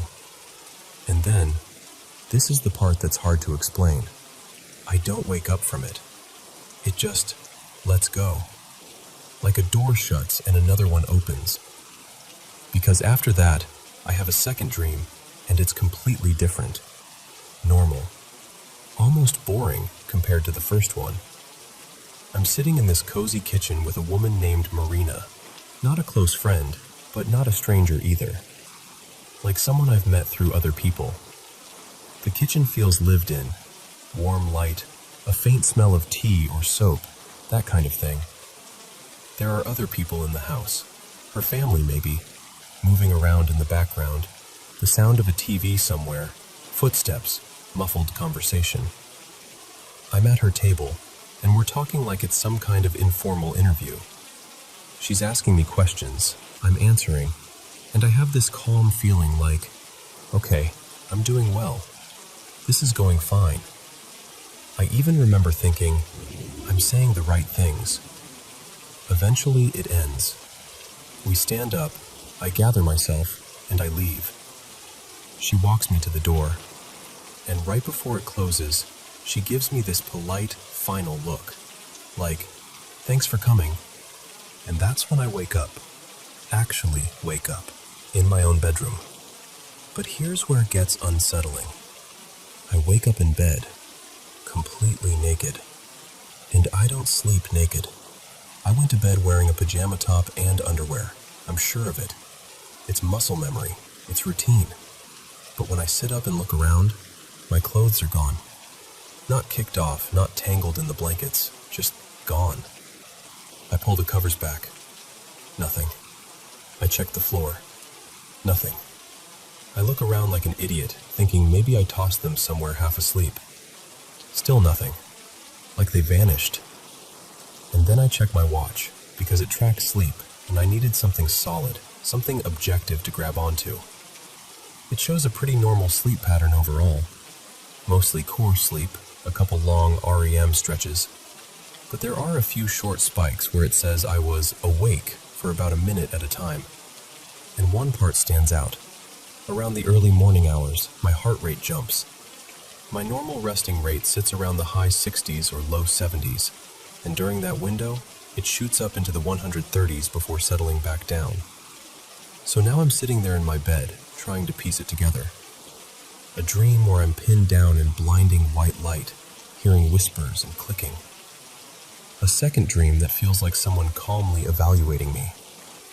Waking up naked with my clothes missing. And a sudden heart rate spike in the middle of the night like my body panicked, even if my mind didn't fully remember why. And I'm not saying anything supernatural happened. I'm not even claiming it means anything. But I am saying I've never had a night like that before. And it left me with this lingering feeling, like I didn't just have a nightmare. Like something about that night was off. And I've been unsettled ever since.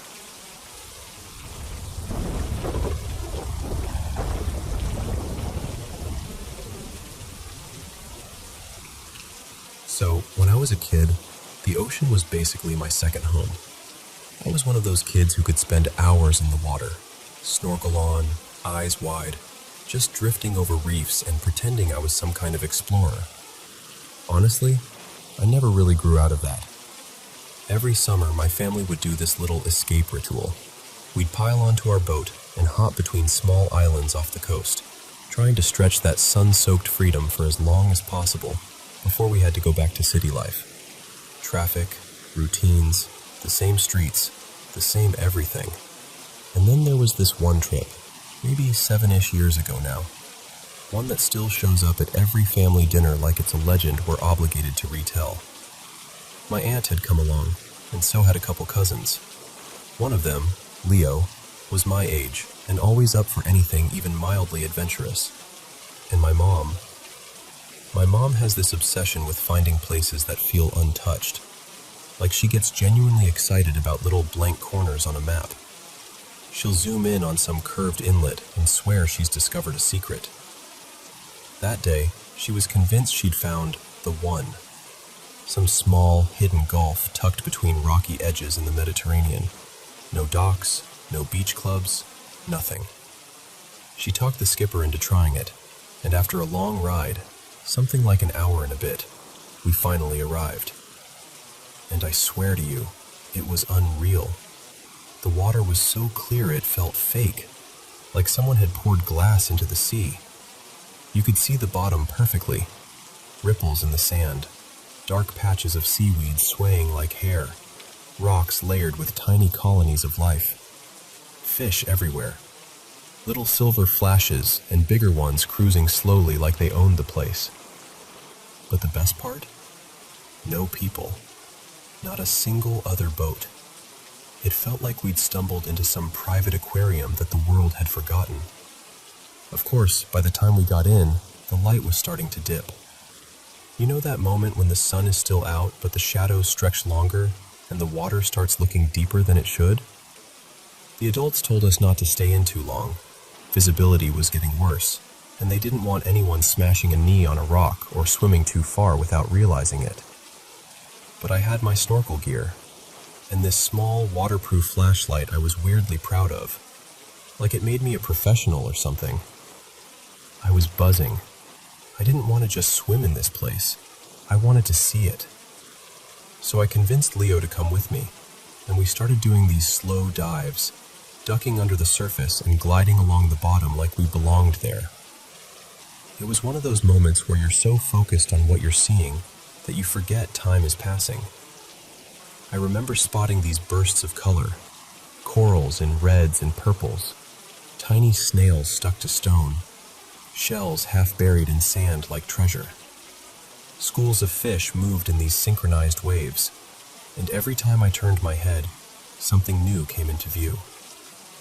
After a while, I came up for air, took a breath, and then dipped my face back down. And that's when I saw it. At first, it was just a shape, something pale and round, sitting on the seabed. It blended in with the sand, and it had a thin layer of algae on it like it had been there a long time.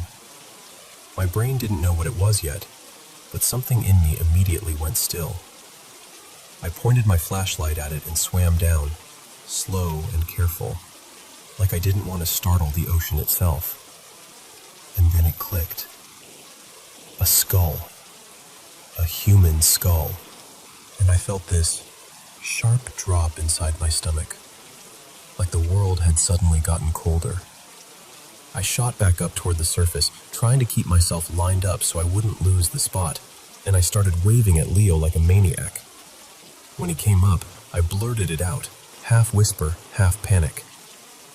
I saw something, I swear. It looked like a skull. And Leo, of course, reacted like Leo. His eyes lit up like Christmas. He didn't look scared. He looked thrilled. He took a breath and went straight down. I stayed up top, barely blinking, watching his silhouette move over the bottom. He searched for a bit, long enough that my heart started kicking harder. And then he came back up, sputtering seawater and shaking his head. "I don't see anything," he yelled. And I was like, no, there is no way I imagined that. So we tried again, and again.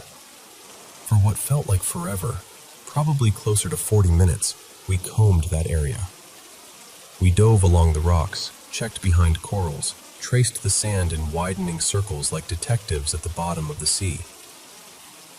Nothing. Not even a hint of it.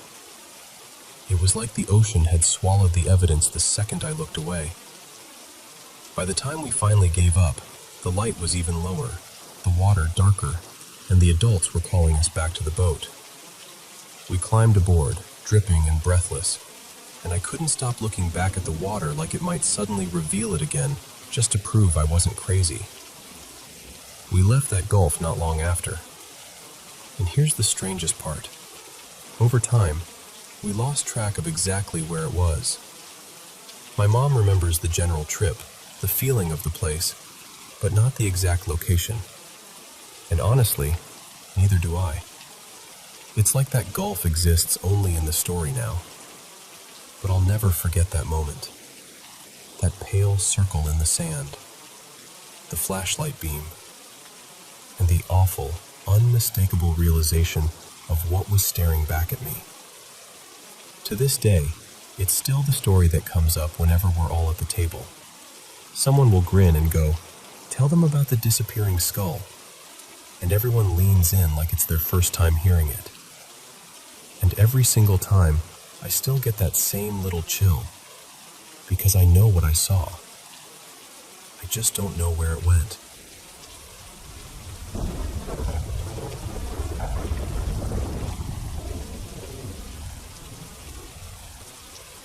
Okay, so I've always been that kid. The one who grew up obsessed with ghost stories, demons, haunted houses, anything creepy. I didn't just like scary stuff. I collected it in my brain like it was a hobby. When I was about 14, I went over to my friend Mara's house. We were sitting on her bedroom floor, and she pulls out 2 pencils like she's about to do a science experiment. She's like, "Let's play Charlie Charlie." If you've never heard of it, it's this game where you balance one pencil over another in a little cross, write yes and no on paper, and supposedly you're talking to a spirit named Charlie. You ask a question, and the pencil points to yes or no. And listen, at first I was rolling my eyes so hard I swear I saw my own brain. I was like, this is so fake. This is air movement. This is someone breathing too hard. This is gravity. I did not believe it. But then, one of our friends took a picture of us while we were doing it. Later, when she looked at the photo, there was this weird reddish ring, like a circle, around me and Mara. And I know how that sounds. I know. But it didn't look like a normal camera glitch. It looked like something had basically highlighted us. And that was the first time I felt that little shift in my stomach, like, okay, maybe I don't know everything. Now jump ahead. When I was 16, I ended up in St. Adelaide's. It was a mental health facility. I'm not going to sugarcoat it. I was in a really dark place back then. I'd tried to hurt myself more than once, and school basically said I needed more help than they could give. There was this setup where we still had school inside the facility. Like you'd show up in the morning, eat breakfast, do therapy, and then later there was rec time. Rec time was in this gym, and the gym had this stage attached to it, like an old, half-forgotten stage that looked like nobody had touched it in years. Behind the stage was a mess, cardboard, dusty junk, and somehow glass bottles. Which, looking back, I have no idea why that was even allowed back there. The supervision wasn't great, and the older kids knew it. So one day a few of us, me, Jade, and Kelsey, we got this genius idea. We broke a bottle, used a smooth piece of glass like a planchette, and drew our own Ouija board on cardboard. I remember thinking, this is so stupid, but also kind of exciting. Like a scary movie where you already know what not to do, but you do it anyway. We started asking questions, and I swear to you, the glass moved. At first I told myself it had to be one of the girls pushing it, because that's what people do. That's the explanation that makes sense. But then we asked who we were talking to, and it spelled out a name. Eli. We kept going, kind of half laughing, half nervous. And then it got personal. Because Eli gave me my dad's middle name, then my brother's middle name, then my middle name. And I froze, like full body cold. Because those weren't names I went around saying, especially not my dad's and brother's middle names. Those weren't things my friends knew, and definitely not kids inside a facility I'd only been around for a short time. Even saying it out loud now makes my chest tight because it felt so sad. Not like a horror movie, more like a lost kid. Then one day, it changed, like the energy shifted. We asked if it was still Eli, and the board answered with something else. It gave a word, something that sounded old and sharp, like it didn't belong in a gym behind a stage. One of the girls later said it looked like a Latin word. We looked it up, and I remember my stomach dropping because the meaning was bad.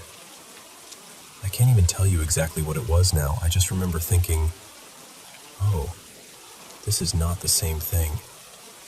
So we tried to get rid of the board. We couldn't burn it. No lighters, no matches, and we were searched all the time.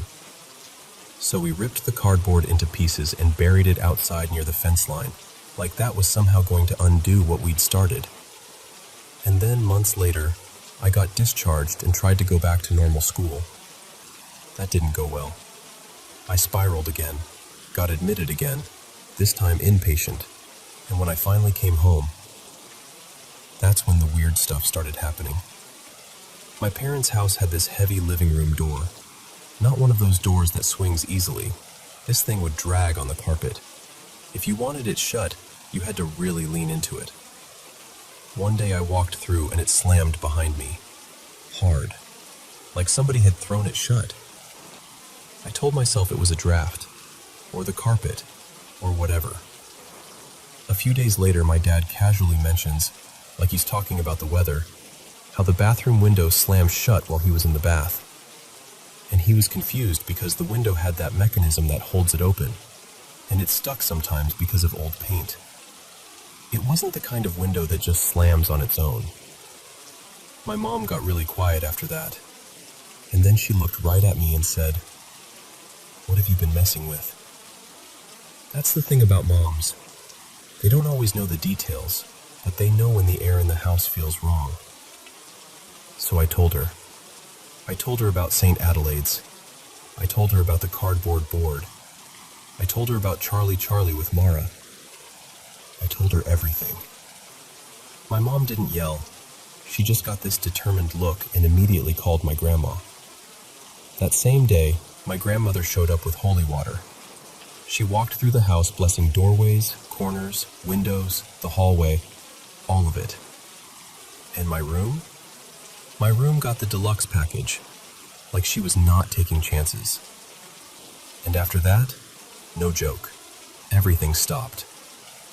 No more slamming doors, no more windows snapping shut, no more heavy, weird, watchful feeling in the house. And I'm not here to convince you of anything. I'm really not. I can only tell you what it felt like, what happened, and how the moment we treated it like it was real, it finally left us alone. But I'll tell you this, I never played with anything like that again. Not even as a joke, not even just for fun. Because some games don't feel like games once you've played them.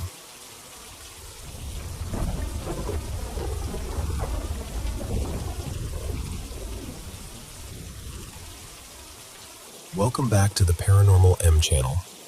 Still having trouble sleeping? I honestly love this job, getting to sit here and share paranormal experiences from all over the world with you. Thanks so much for sending in your stories.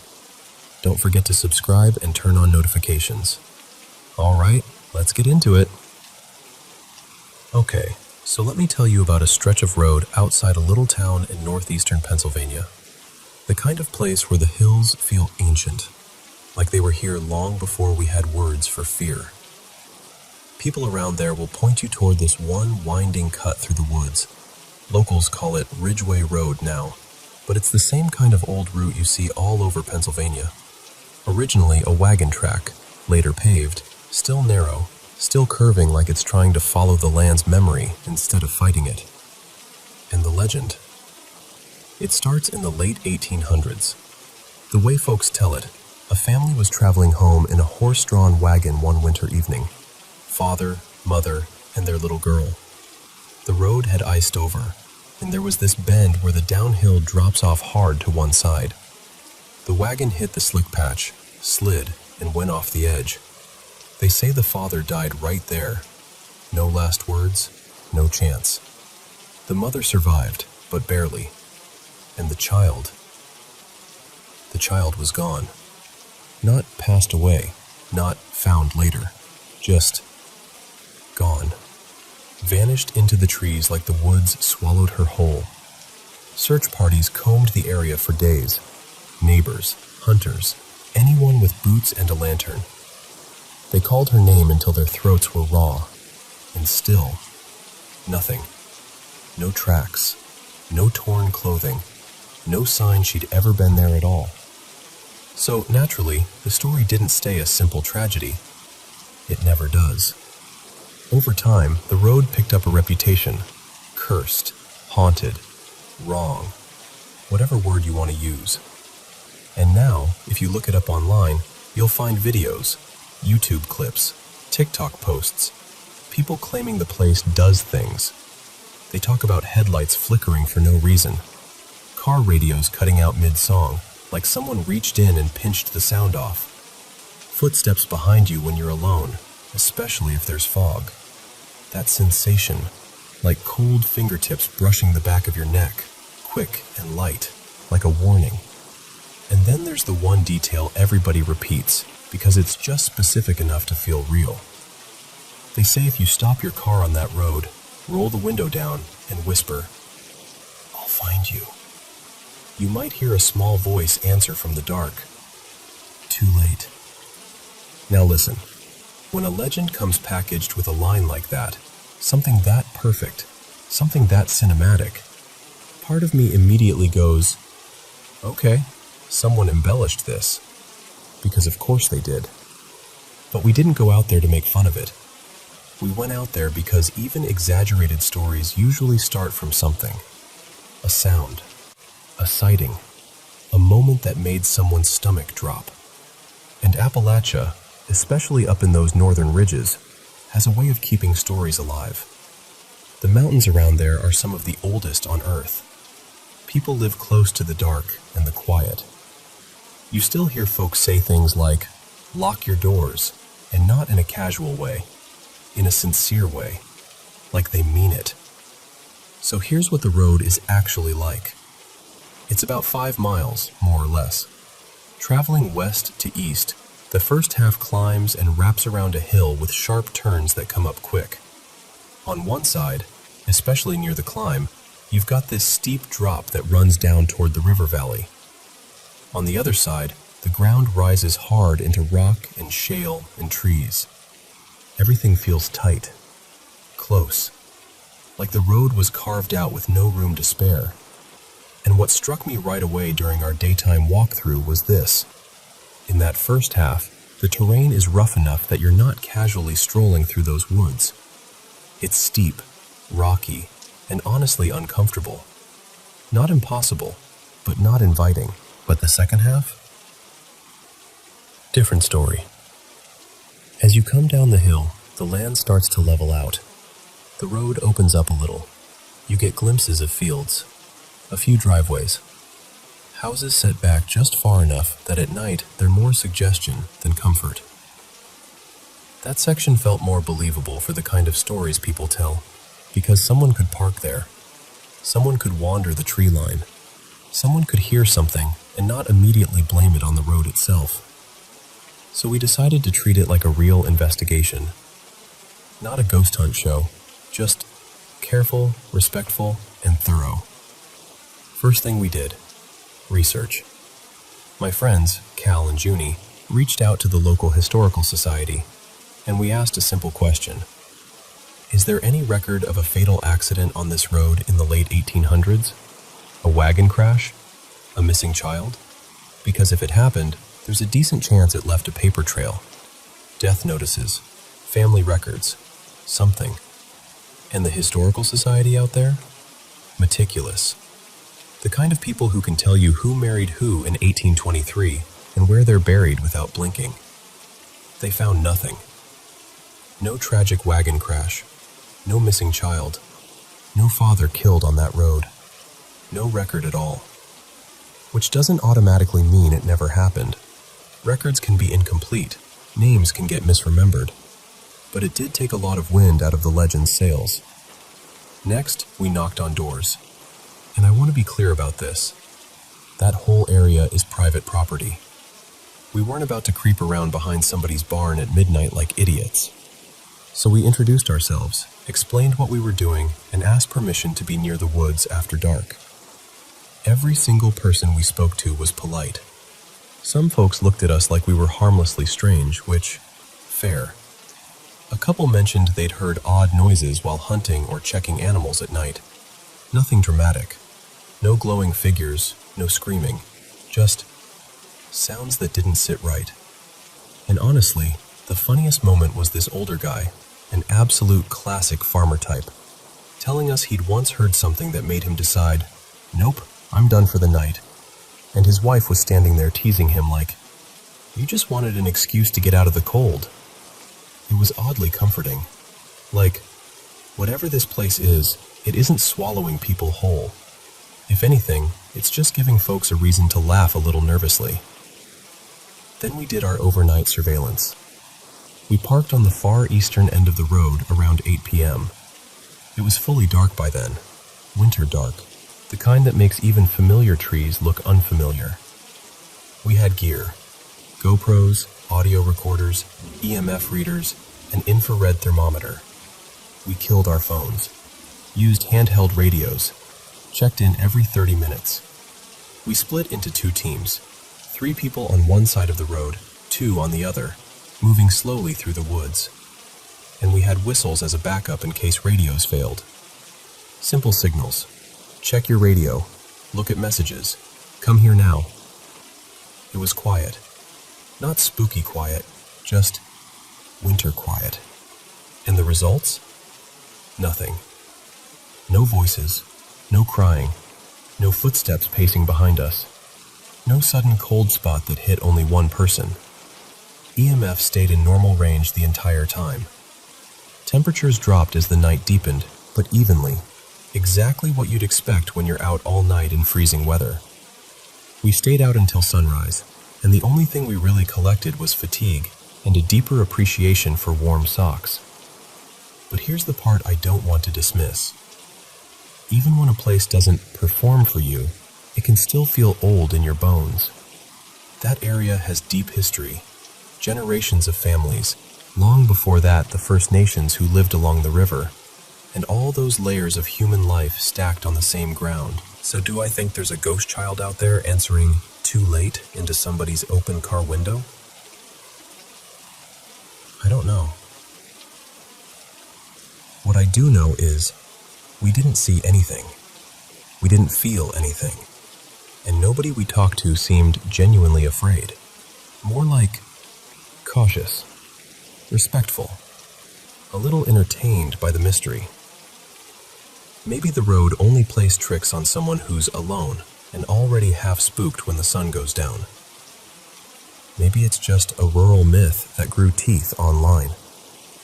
Or maybe the real haunting is simpler than that. A tragedy that never got solved in the way people needed, so the story kept going. Because sometimes, a community would rather have a ghost than have an ending that makes no sense at all. And honestly, on a dark winter road, with the woods leaning in close, I can understand why.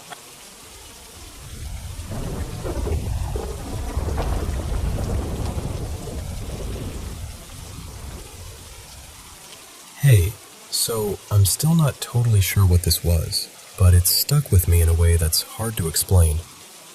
It started after one of those draining, never-ending school days.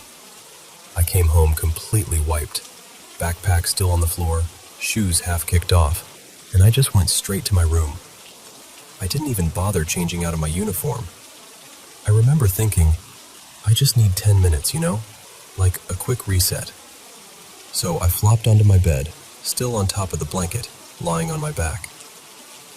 At the time, my bed was wedged into the far left corner of the room, and I turned my head slightly toward the window. The weird part is, I think I fell asleep without ever fully closing my eyes. Or at least, it felt that way. Because suddenly, everything shifted. It was like the air in my room thickened, like someone hit pause on the entire world. No sound, no movement, just this heavy, frozen stillness. And my heart started pounding so hard, it felt like it was trying to climb out of my ribs. I remember, really clearly, repeating in my head, "Wake up, wake up, wake up." But I couldn't. It felt like something was pinning me down. Not like hands exactly, more like gravity had doubled and decided I wasn't allowed to move. And that's when it got unreal. I watched myself roll off the bed. Not like a dream where things are blurry or symbolic. I mean, I watched me, my body, slide off the mattress and stand up in front of the bed, facing the wall. And I was still there too, still trapped, still stuck in my own body, staring at the back of myself like I'd become an audience to my own life. I started panicking so fast it was like my mind went hot. I tried to shout. I tried to jerk my arms, to sit up, to do anything. But I couldn't even twitch. I was just locked in. And the standing version of me, let's call her Maya because it didn't feel like me anymore, started walking away. Slowly, calmly, like she had all the time in the world. In my head, I'm thinking, that's my spirit. That's literally my spirit leaving. And my chest felt heavier with every step she took, like dread was stacking on top of me. Then Maya stopped. She turned around, and she looked straight at me. And here's the part that makes my stomach tighten even now. She smiled. Not like a horror movie snarl or anything obviously evil. It wasn't violent. It was worse than that. It was unfamiliar. Like a smile that knew something I didn't. Like it belonged on someone else's face. And then she started coming back toward the bed. Each step closer she got, the more wrong she looked. Like her body was stretching, subtly at first, then more noticeably. Like her limbs were lengthening in a way that shouldn't be possible.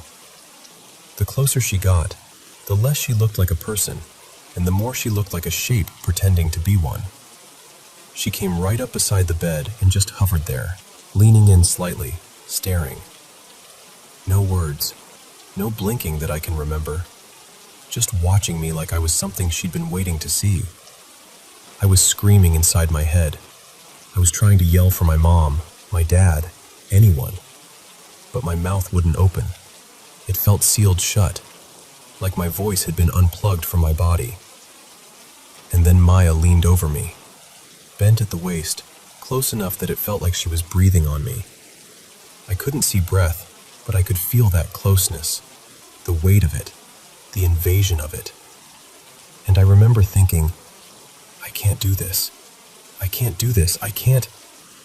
I pushed so hard mentally, like I was trying to rip myself out of a net. And in my head I was shouting, "Wake up!" over and over until it was all I could think. And then, like a cord snapping, my body let go. I didn't even stop to look around the room. I bolted out the door and into the hallway, hunting for my parents, desperate to be near another human being, desperate to hear a normal voice and prove the world was still real. And look, I know it's not a traditional ghost story. I don't even know what you'd call it. Sleep paralysis? Some kind of nightmare? Something else? All I know is, I still think about it sometimes. It happened years ago, but every once in a while, when I'm lying on my back and I feel that edge of sleep creeping in, I remember that smile, and I make sure I fully close my eyes.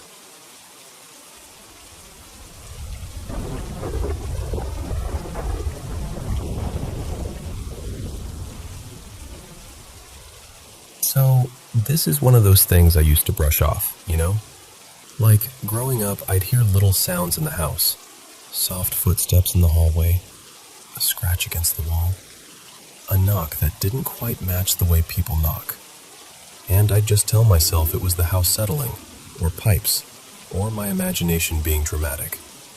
But here's the thing. My sister Mara and I have always been sensitive. I don't really have a better word for it. We pick up on moods that aren't ours. We feel someone's here, even when the room is empty. Like there are currents you can't see, and somehow we've always been tuned to them. And for most of my life, the feeling in that house was strangely comforting. like being watched, but in a protective way, like someone had my back, until this one stretch of nights when it changed.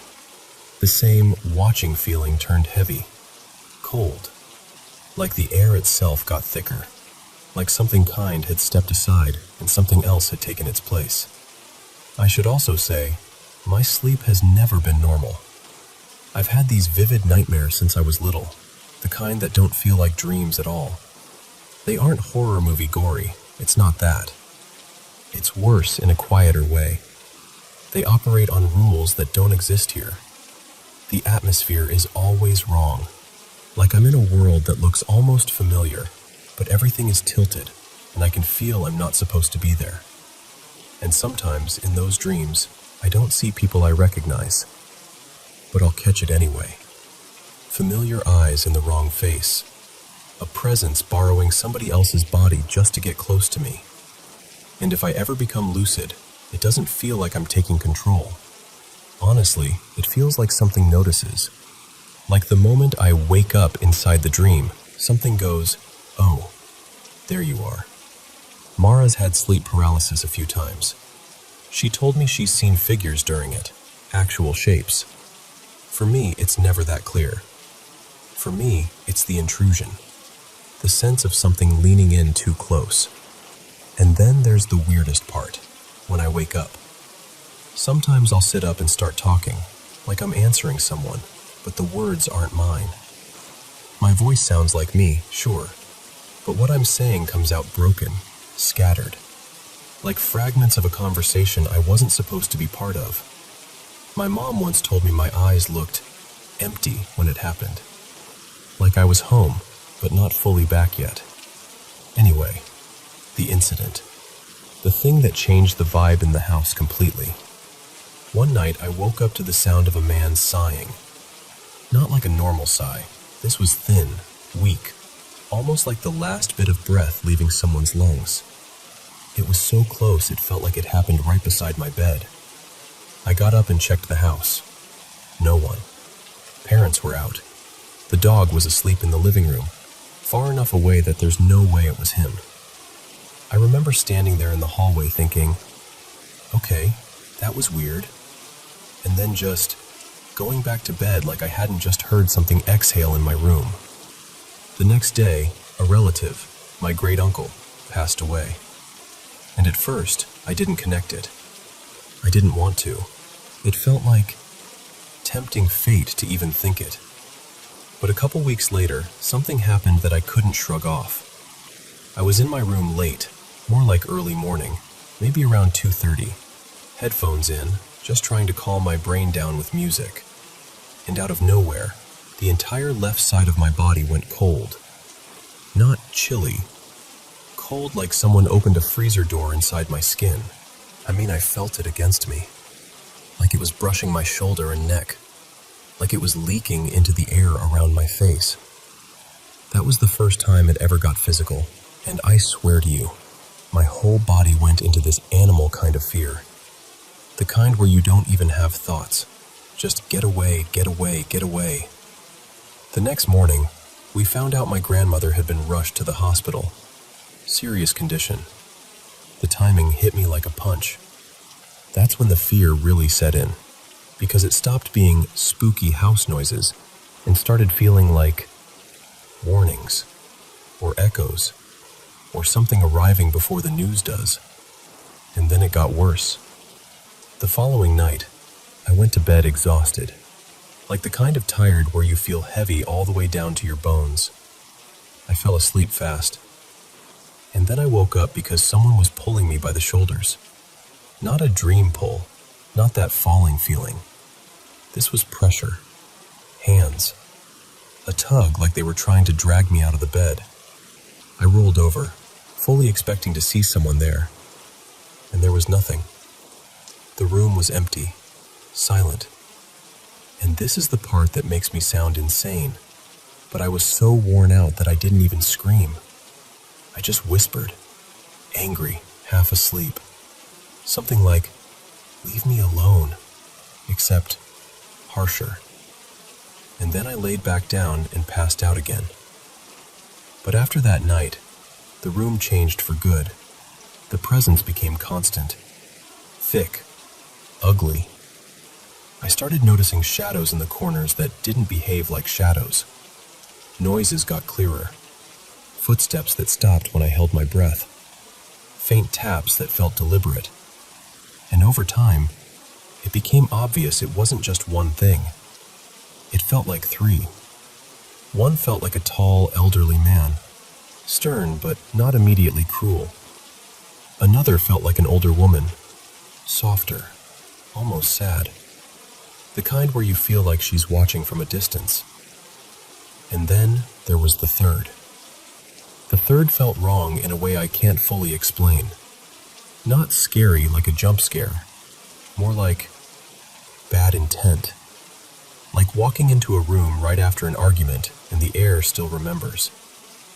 What really messed me up was finally talking to Mara about it. We weren't close growing up, more like ships passing in the same house, so we never compared notes. But recently, I told her everything. The sigh, the breathing, the pulling, the three presences. And she just stared at me, and her face drained, and she said, "You're going to hate this, but I know exactly what you mean."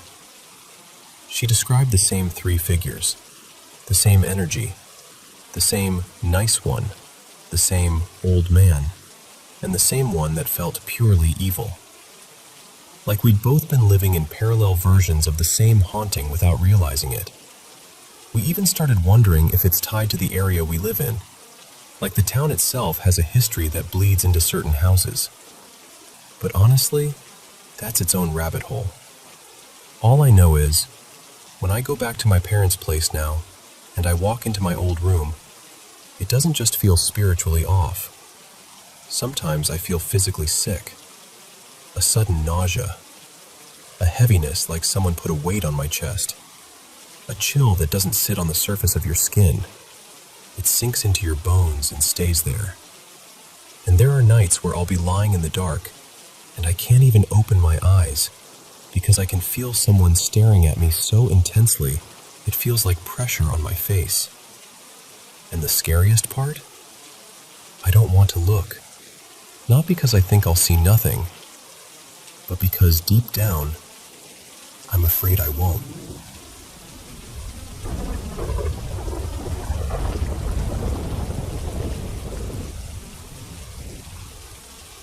So, before I get into this, I should probably say, I'm not someone who goes looking for ghosts. I grew up with religion around me, sure, but these days I wouldn't call myself particularly devoted.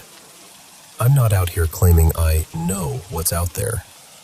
I've even gone down the rabbit hole a few times, researching similar stories and figures people swear they've seen. And every single time, I end up with nothing solid. No explanation that really sticks. Anyway, here's the setting. I live in a small, quiet town on the west coast of Ireland. It's the kind of place where not much changes day to day, and you don't exactly get a parade of flashy cars or wealthy strangers drifting through. Most mornings, I go for a walk alone just to clear my head. There's this little route I like, up toward a roadside statue of Mary, perched on a low rise, and then I loop back home. The road out there is usually dead silent, especially early. This happened about 6 or 7 weeks ago. It was one of those mornings where the light is just starting to spill over everything. Dim, soft, almost sleepy. I was coming up toward the statue when I noticed someone ahead of me. Or part of someone. At first, I thought it was just a woman walking the same way I was, but I couldn't see her face. I was still a fair bit behind her, and there's a short stone wall near the statue where ivy and leaves sort of spill over the edge. Between the distance and that bit of cover, all I really had was the view of her from the lower back down. But what I could see was oddly specific. She was dressed completely in white, like not casual white, more like polished, expensive white. She had white heels that looked immaculate, the kind you'd never wear on a quiet country road unless you were very confident or very determined. Her skirt fell to around her knees, and she had a fitted jacket over it, the whole thing looking like something you'd wear to a formal event. Over her shoulder was a small handbag, gold-toned, almost gleaming even in the weak morning light. And her legs. That's the part that still sits weird with me. They looked smooth, but the color was off, pale with a faint gray cast, like someone wearing foundation that didn't quite match, or like the light was doing something strange. It didn't look like decay or anything dramatic, just unnatural in a quiet way.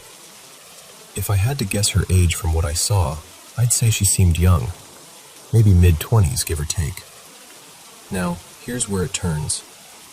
I sped up a little, not in a panicked way, more in that curious, oh, maybe I know her way. I just wanted to get close enough to see her properly, to catch her face, to confirm she was real, basically. And as I walked faster, she vanished. Not like she turned a corner and I lost her. Not like she ducked behind the wall. I mean, she was there, and then she simply wasn't. It was so sudden it actually made me stop walking, like my brain needed a second to catch up. What really unsettled me was the sound. When I first saw her, I could hear the click of her heels on the concrete. Sharp, steady, completely ordinary. And the instant she disappeared, the sound cut out too. Like someone had muted the world for a second. No fading footsteps, no quickening pace, nothing. Just gone. And of course, in the moment, I didn't think to pull out my phone. It all happened too fast, and honestly, it felt ridiculous. Like, what am I going to do? Start recording the back of a stranger near a statue at dawn? So I have no video, no photo, just my memory and the way my stomach dropped when the road ahead of me was suddenly empty. But every time I come up that little rise, a part of me expects to hear that crisp clicking again. And I hate how much I want a normal explanation, even though I can't quite find one that makes the whole thing fit.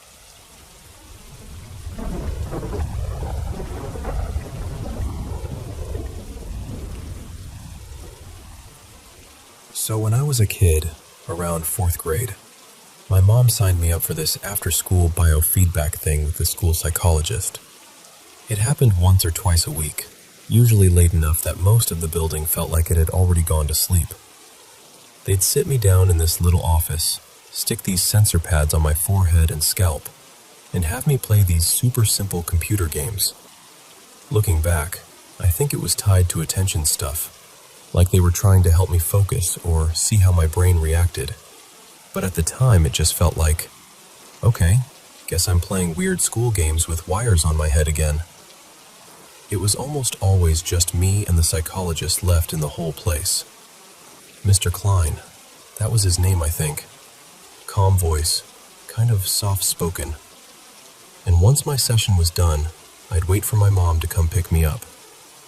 The gym was right near the front entrance, and while I waited, I'd sometimes wander over there. Not to do anything dramatic, mostly just to kill time, enjoy the open space, hear my footsteps echo. The rest of the school would be dark and still, except for a few places that stayed lit. The front foyer, the counselor's office, and the gym area.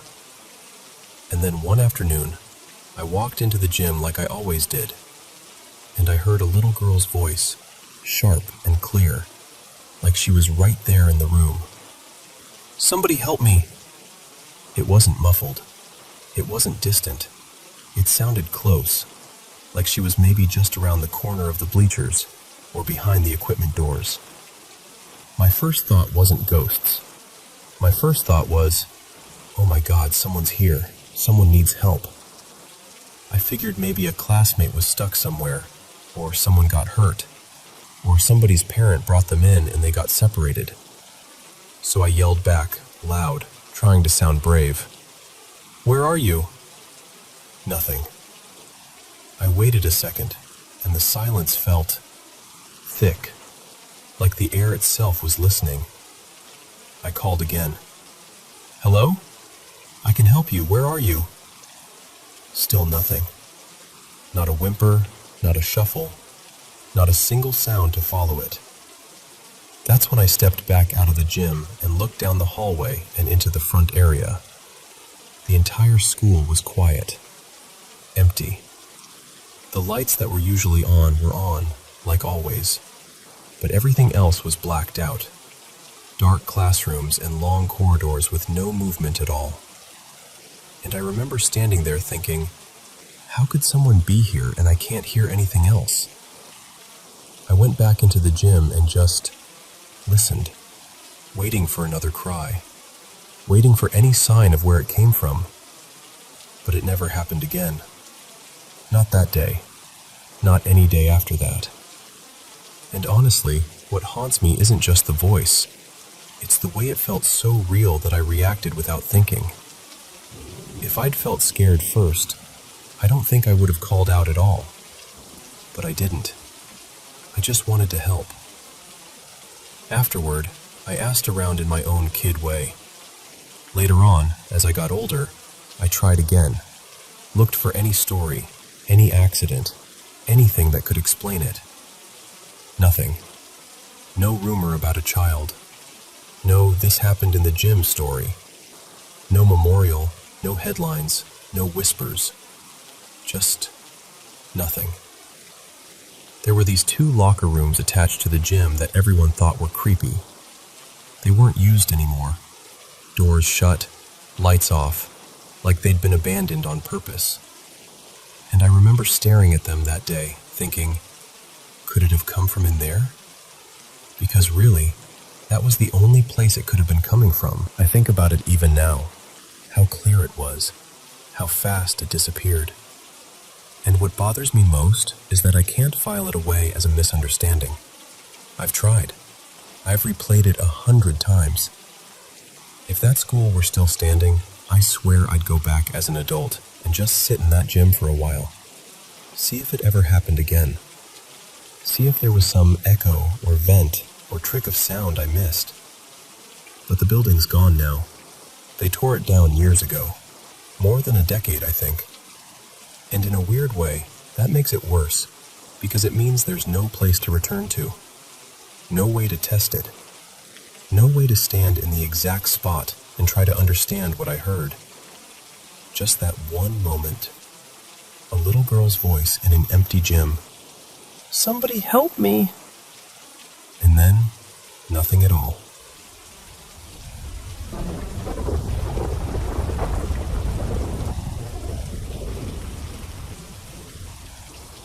So, I've got this one trip story that still gives me chills when I think about it.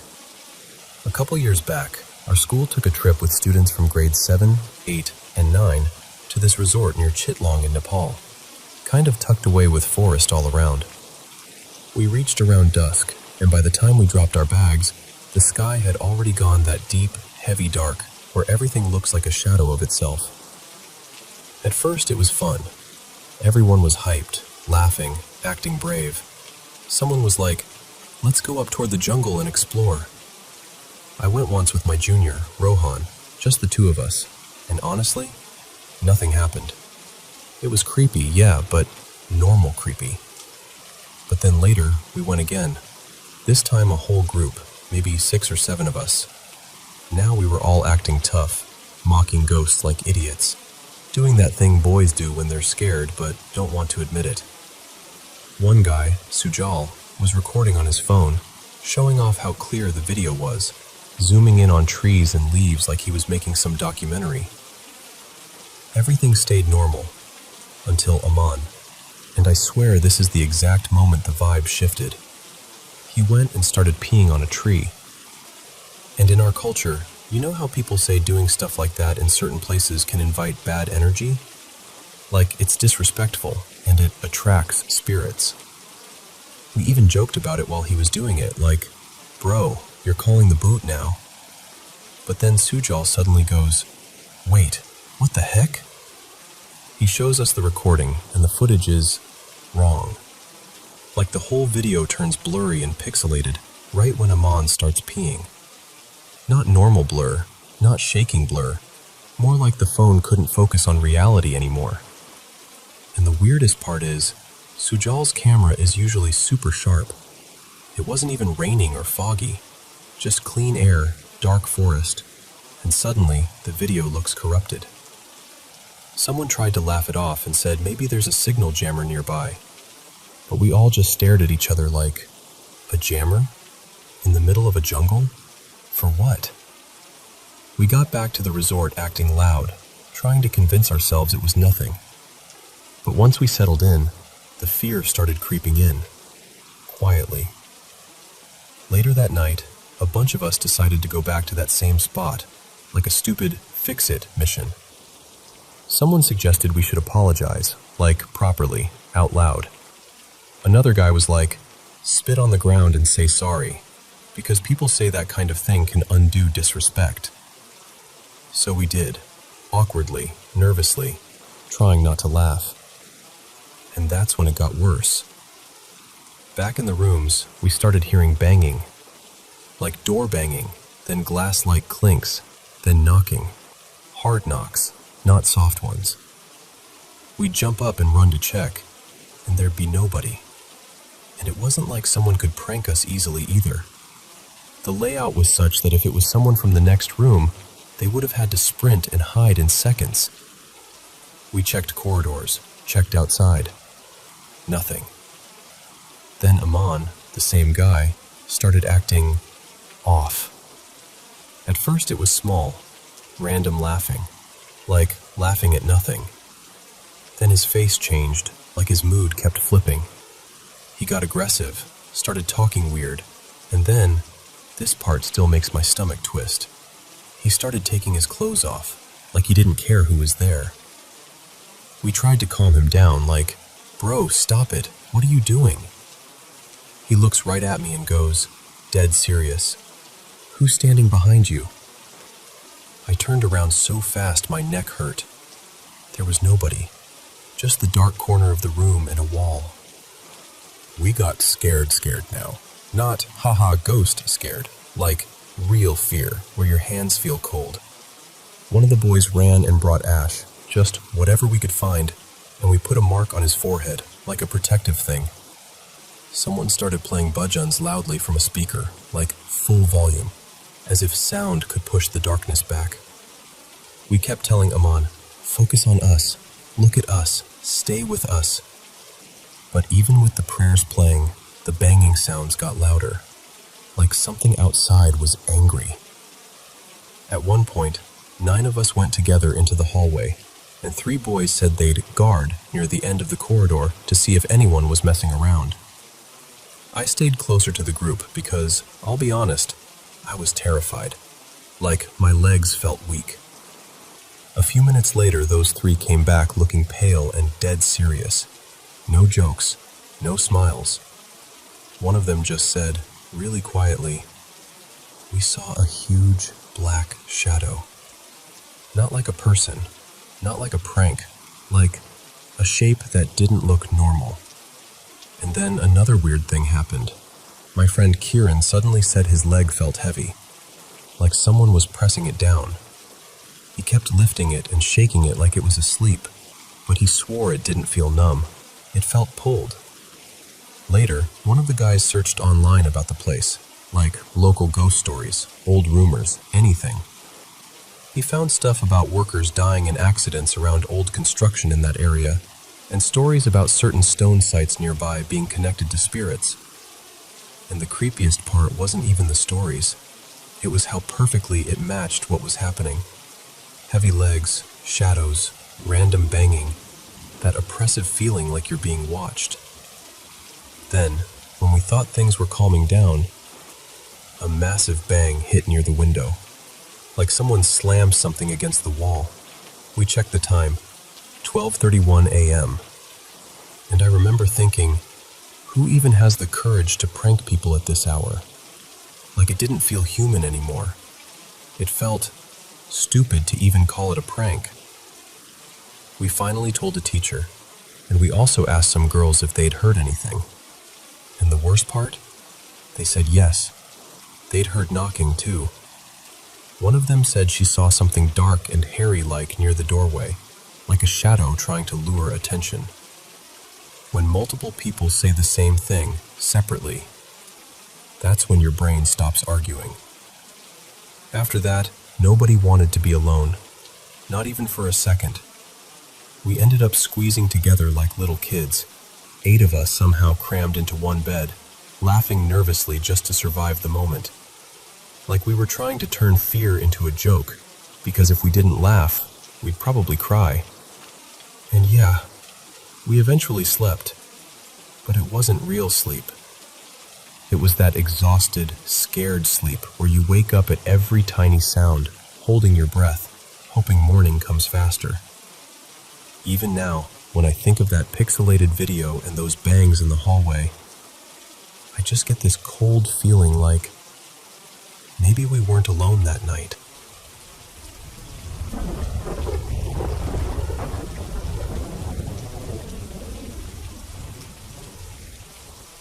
So here's something my family has been telling me for as long as I can remember. Like one of those stories that gets passed down at birthdays over cups of tea, whenever someone says, "You'll never believe this." Before I was even born, my great-grandmother, her name was Mabel, apparently told my parents, plain as day, that I'd come into the world with blue eyes and brown hair. The thing is, she passed away before I ever took my first breath. And still, somehow, she was right. To this day, I'm the only one in the family with that exact mix. Everyone else has their own variations, but me? Blue eyes, brown hair, just like she said. My parents still talk about how stunned they were, like, how could she possibly have known? And then there's the other part. The part that still makes my skin go cold if I think about it too long. When I was a baby, about 1 or 2, my mom told me there was a night she and my dad shot upright in bed because they heard me making this awful sound, like I couldn't breathe. She described it as if I was being choked, like someone had their hands around my throat. Obviously, I don't remember any of it, but the way she tells it, she still sounds shaken even now. That first place we lived in was a small upstairs apartment, and as I grew up there with my brothers, there were 4 of us kids total, 3 boys and me, the youngest girl. We started noticing things before anyone ever sat us down and said, "Okay, this is what we think is happening." At night, we'd hear cutlery clinking in the kitchen, like someone calmly rummaging through drawers. We'd hear slow footsteps when everyone was meant to be asleep. And in the mornings, my parents, who were always the first ones awake, would walk out and find cupboard doors hanging open that absolutely weren't open the night before. Even the neighbors said things. They'd stop my parents in the hallway and be like, "Were you renovating up there?" Because they'd hear loud banging through the ceiling, heavy enough to rattle their place. At times when none of us were even home. And my parents would just stand there like, "That's impossible. We weren't there." One incident still sticks with me because it wasn't just my family hearing things anymore. There was a night my family was away for a funeral, my dad's uncle, I think, and I was too little to go. So I stayed downstairs with my best friend at the time, Lily, and her mom, Renee. We had dinner, watched a bit of TV, did the whole bedtime routine. Totally normal. Then all 3 of us heard it. These huge crashes coming from our apartment upstairs. Not a little creak or a settling noise, like full-on angry stomping movement. It went on long enough that Renee's face changed, that serious adult look, and she grabbed her keys and said, "Right, I'm checking." She went up, looked around. Every room. Silence. No one there. Nothing out of place that explained it. And when she came back down, she didn't laugh it off or brush it away. She looked genuinely unsettled. The next morning, she told my parents everything, and that was the first time my parents had someone outside our family confirm it in a way that couldn't be waved off as imagination. Somewhere along the way, years later when I was old enough to understand, they told me something else they'd been told back then. that there was supposedly a female presence attached to me, like she was following me, like I was the reason things were happening. I didn't know what to do with that as a kid, you know? How do you even process something like that without it turning into fear? And then it started again. Not constantly, but enough. Random sounds that didn't belong anywhere. Doors shifting when no one was near them. And the stairs. Oh my God, the stairs. Even now, years later, the stairs are the worst part. It'll be completely silent in the house, and then you'll hear what sounds like heavy boots, like thick, hard soles, stomping up or down. Not soft footsteps, not a creak. Heavy, deliberate steps. My mom has heard it. My brother has heard it. I've heard it. We've looked at each other in that exact moment like, please tell me you heard that too. One time, when I was a teenager, it was just me, one of my brothers, and my dad in the living room. We were all right there, and suddenly, from the kitchen, we heard the oven door slam shut, hard. My brother went pale, like instant goosebumps. He actually whispered for my mom to check it when she got home, because he didn't even want to go near the kitchen alone. By the time I was 20, I was tired of wondering if I was imagining things. So I went to see a medium. Part of me was skeptical, honestly, but part of me just wanted answers.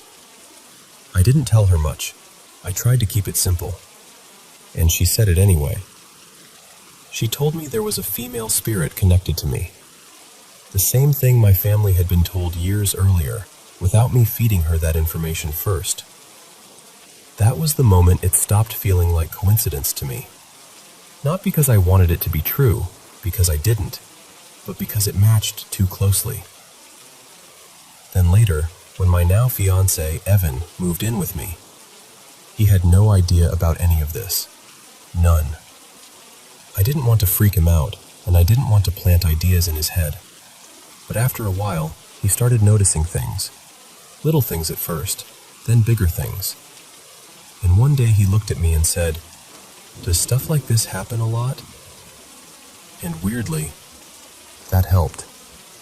Not because I wanted someone else dragged into it, but because it was the first time I got that outside confirmation from someone who hadn't grown up hearing the stories. I'm 26 now, and it still happens. Not every day, not like some horror movie where everything is flying off shelves, but enough that it's always sitting in the back of my mind. I still wear a cross necklace, more out of habit than anything, but also because it makes me feel steadier. And there's this video my mom sent me once that I still hate watching. Our cat, staring at nothing, tracking something across the room, then jumping and swiping like it's trying to grab whatever's there. But there's nothing. No toy, no bug, no shadow. Just empty air. It freaks me out every single time. Lately, we've started talking about doing something about it, like properly. Cleansing the house, using sage, whatever you want to call it. Not out of anger, not out of drama, more like, it feels like whatever this is has been hanging around for too long. And if there really is something unsettled here, I don't want it lingering forever. I want peace. For me, for my family, for Evan, and honestly, for whatever might be stuck. And look, I know how this sounds. I really do. If you haven't lived it, it's easy to dismiss. I used to be the same way when I was younger, oblivious, brushing things off, thinking people were just being dramatic. But it's harder to shrug off when it keeps happening, year after year, in different homes, with different people hearing the same things. I'm not telling this to convince anyone. I'm telling it because it's my reality. And maybe, somewhere out there, someone's lived something similar and knows exactly what I mean.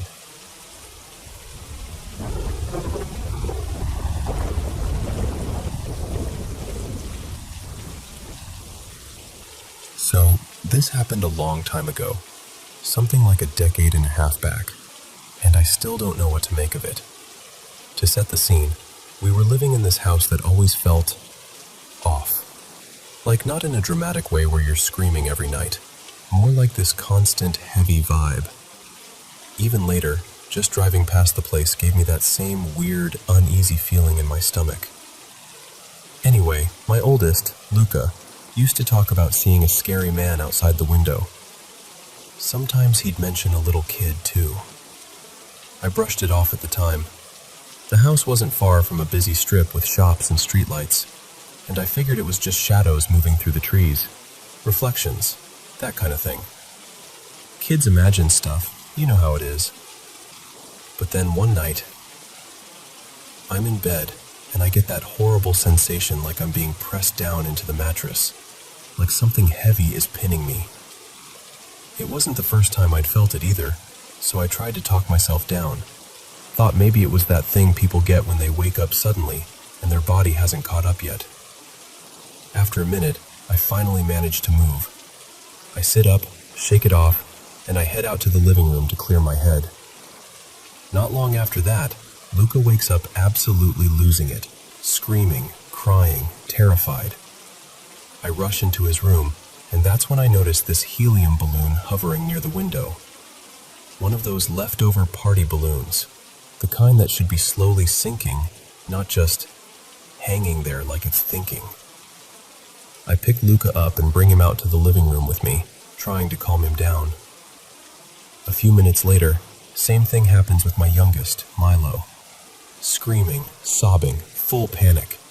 I go into his room, and now the balloon is hovering over his bed. And I'm still trying to be logical. I'm telling myself, okay, you walked in here earlier. Maybe you stirred the air. Maybe it drifted. Except, it didn't drift like a balloon drifts. It was positioned too neatly, too deliberately, like it chose where to be. So now I've got both kids in the living room, curled up on the couch together. I'm standing there in that quiet, alert way you get when you're pretending everything's fine, but every nerve in your body is tuned to the house.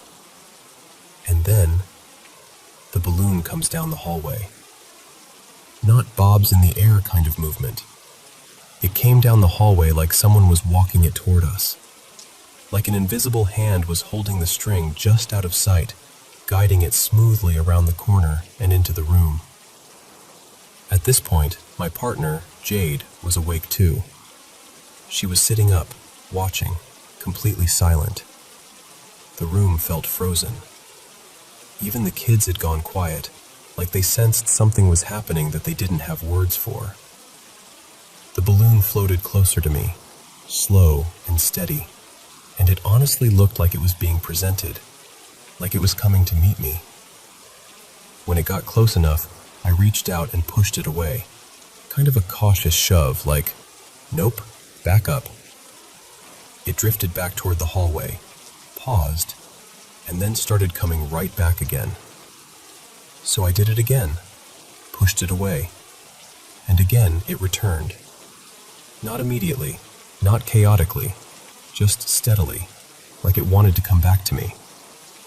And I remember saying, out loud, like I was talking to a nervous animal, "Hey, bring it back. I won't hurt you." And it did. And I swear, I still wish cameras were as common then as they are now. Because if I had footage of it, I'd never stop showing people. Eventually, though, the fear started creeping in. That slow realization of, okay, I don't understand what this is, and I don't like that I don't understand it. So on one of the passes, I hit the balloon harder, like a proper smack.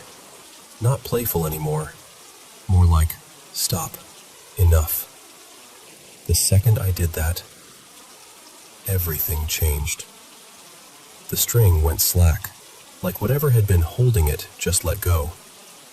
The balloon dropped low and sort of sagged, and it never moved again after that. No coming back, no hovering, no hallway drift. Just a balloon doing what balloons do when they're done. And I stood there staring at it, with my kids huddled together on the couch, and Jade watching me like she was trying to confirm she hadn't imagined it either. To this day, I don't know what it was. Was it something paranormal? Was it something I interacted with somehow? People have told me it was just wind or airflow in the house, but I can't make that fit. Not with the way it hovered in 2 separate rooms, then traveled down the hallway and into the living room like it had a destination.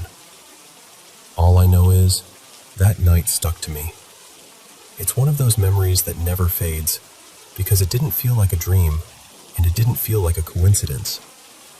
It felt like someone was there, just for a moment, and I happened to be awake enough to see it.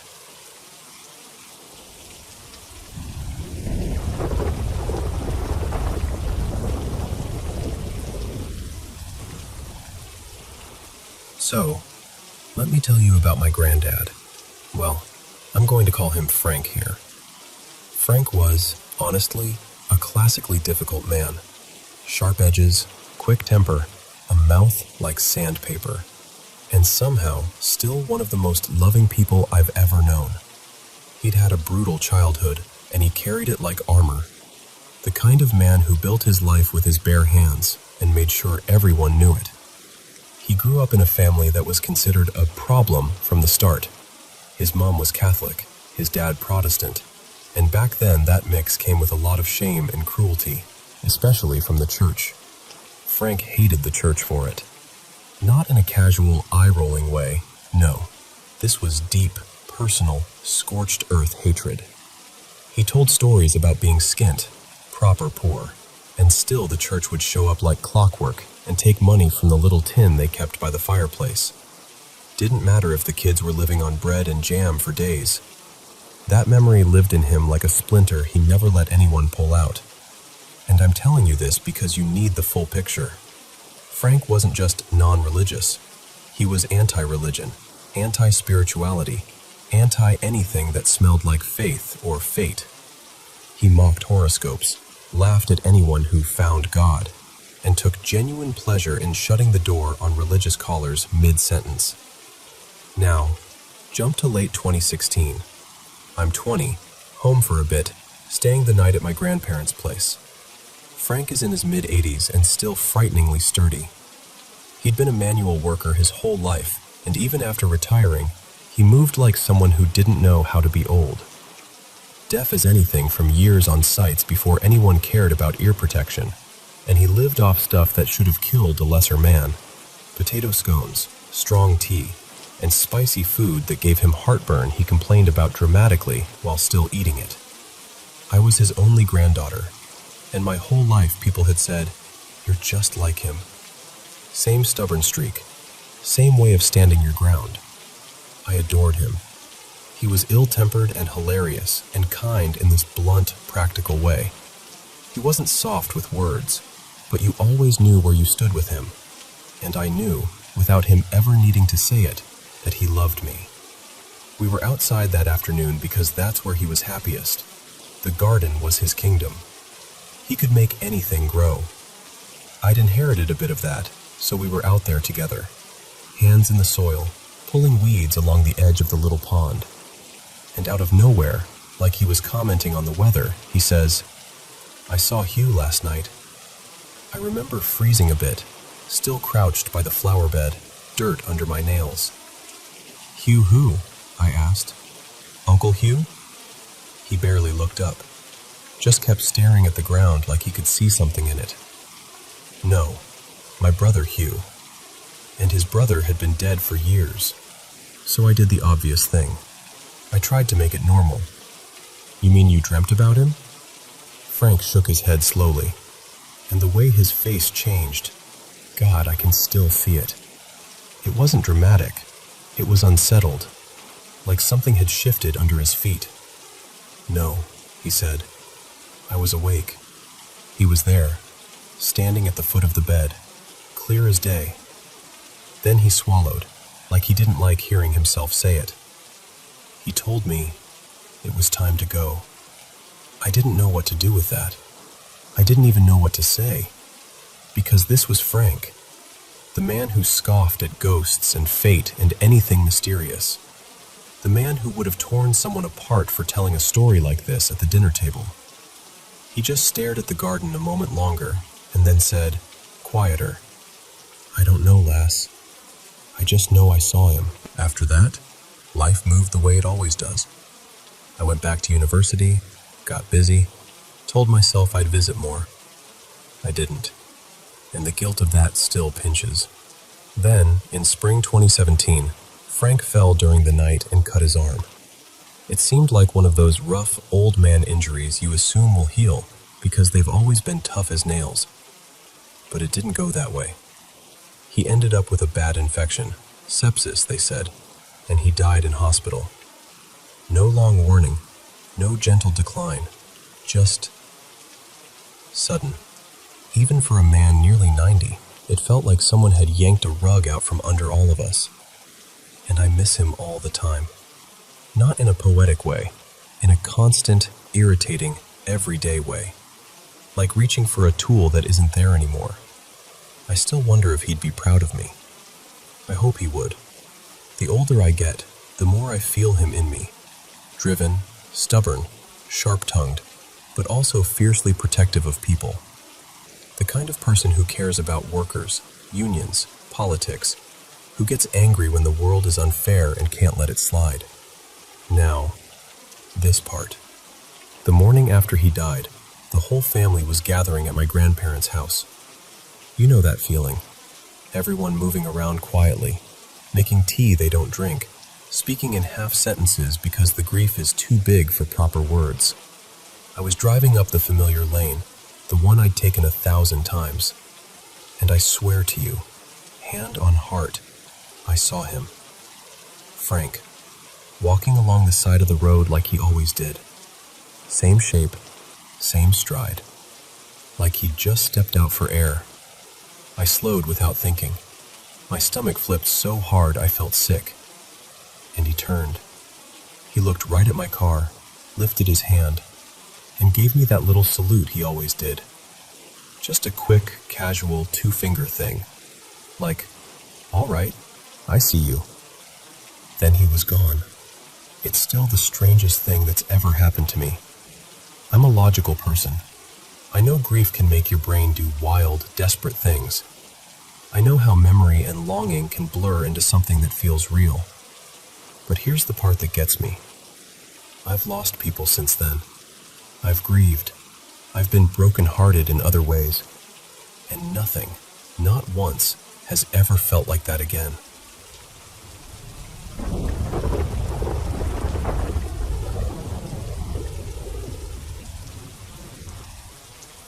Hey, so before I jump in, you need a little context. I grew up in this tiny river town in southern Illinois. I mean tiny. A couple hundred people on a good day. We'll call it Ravens Bluff.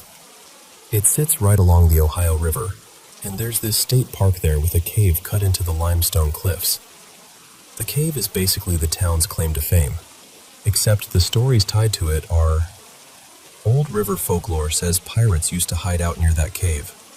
Some of them would dress up to lure boats closer, then rob the passengers. And the area has all these gritty frontier legends tied to it too. Like early serial killer stories that people still about like they happened yesterday. So yeah, it's one of those places where the history feels like it never really stopped breathing. And in my family, paranormal stories were just part of the background noise. Everybody had something. But the one that always pulls me back is my aunt and uncle's old house. My Aunt Marla and Uncle Dean lived up on this hill, not far from the ferry landing. Close enough that you always felt the river nearby, even when you couldn't see it. My grandparents lived next door, so when I was little, like ages 1 through maybe 8, I stayed there all the time. It was basically a second home.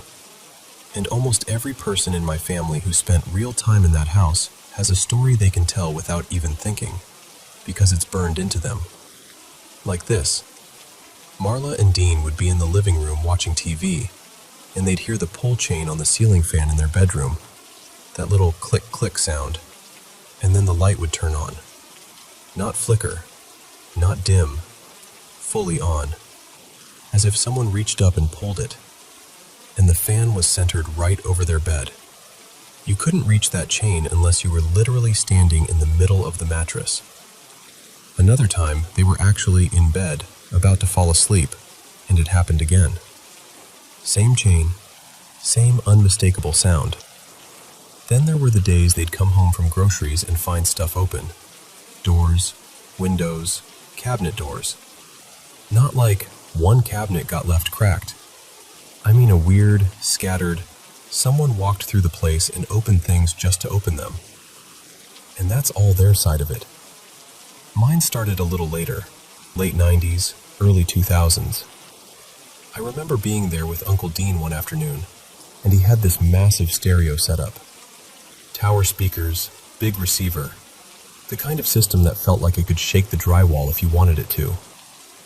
We were trying to find the remote because it had gone missing. So we're looking around, checking between couch cushions, under magazines, normal stuff. And then, out of nowhere, the recliner in the corner fully reclines. Not slowly, like it slipped. It went back like someone leaned into it with their weight.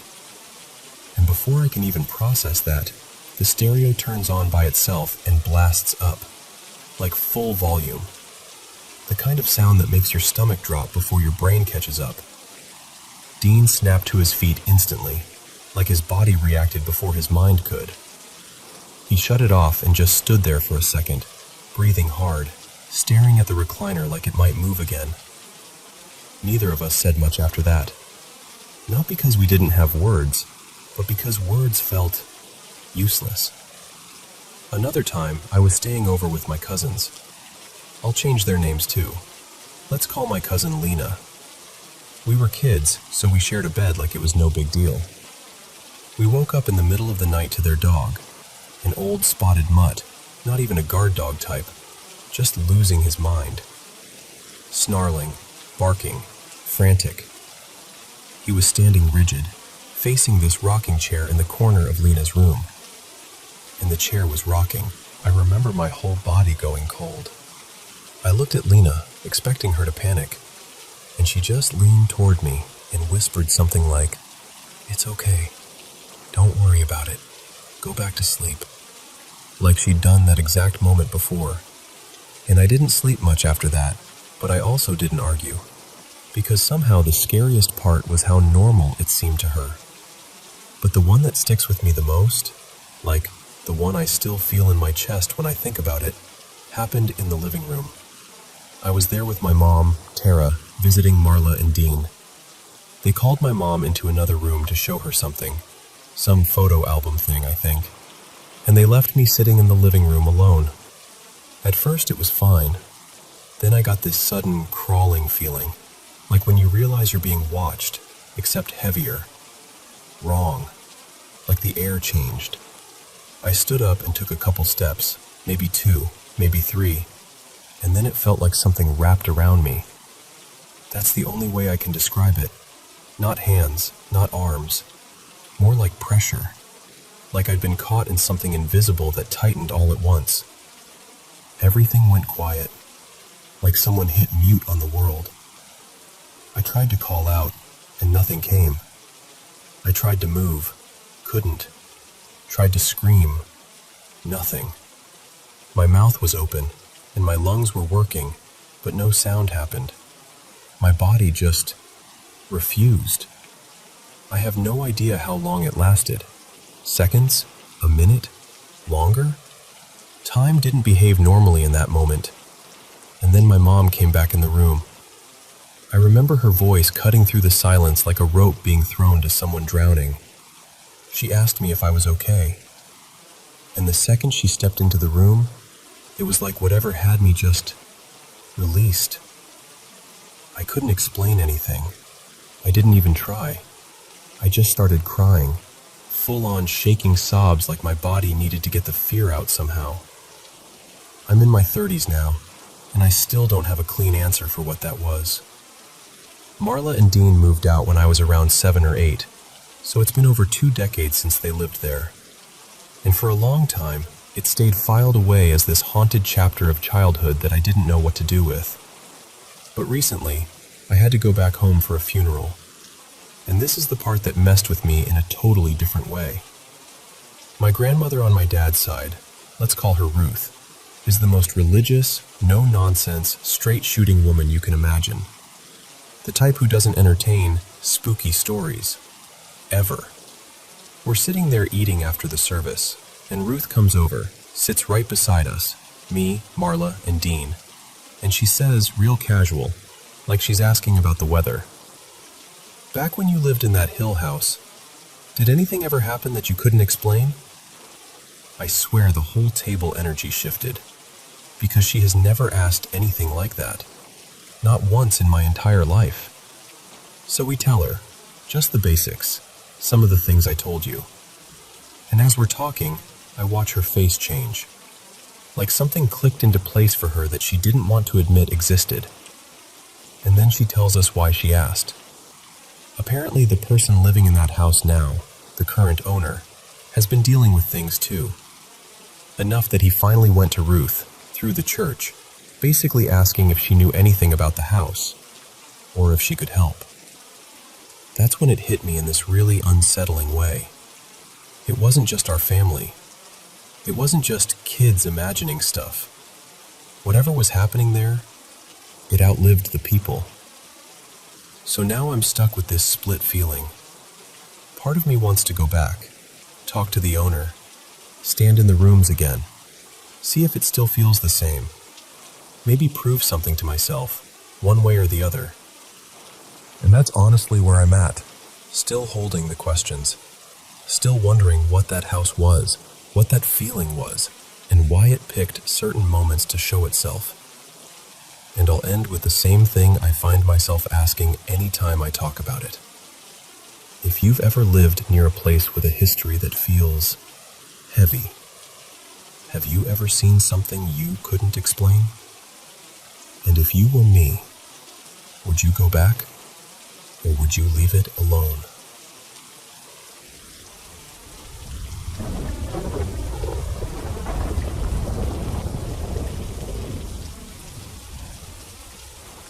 Alright, so before I tell you what happened, I should give you a little background, because without it, the whole thing sounds even stranger. My mom was adopted as a baby. Her biological mom had a lot of kids and couldn't take care of them, so my mom ended up being raised by the woman I've always known as my grandma. And growing up, my mom kept her biological side at a distance, very deliberately. She didn't want anything to do with them, and she didn't want me connected to them either. Even now, I only know the vague outlines of who those relatives are and how they're linked to her. Also, my mom has always been a bit of a prankster. She'll call me with something ridiculous like, "Guess what? Your cousin bought a goat," just to see if I'll believe it.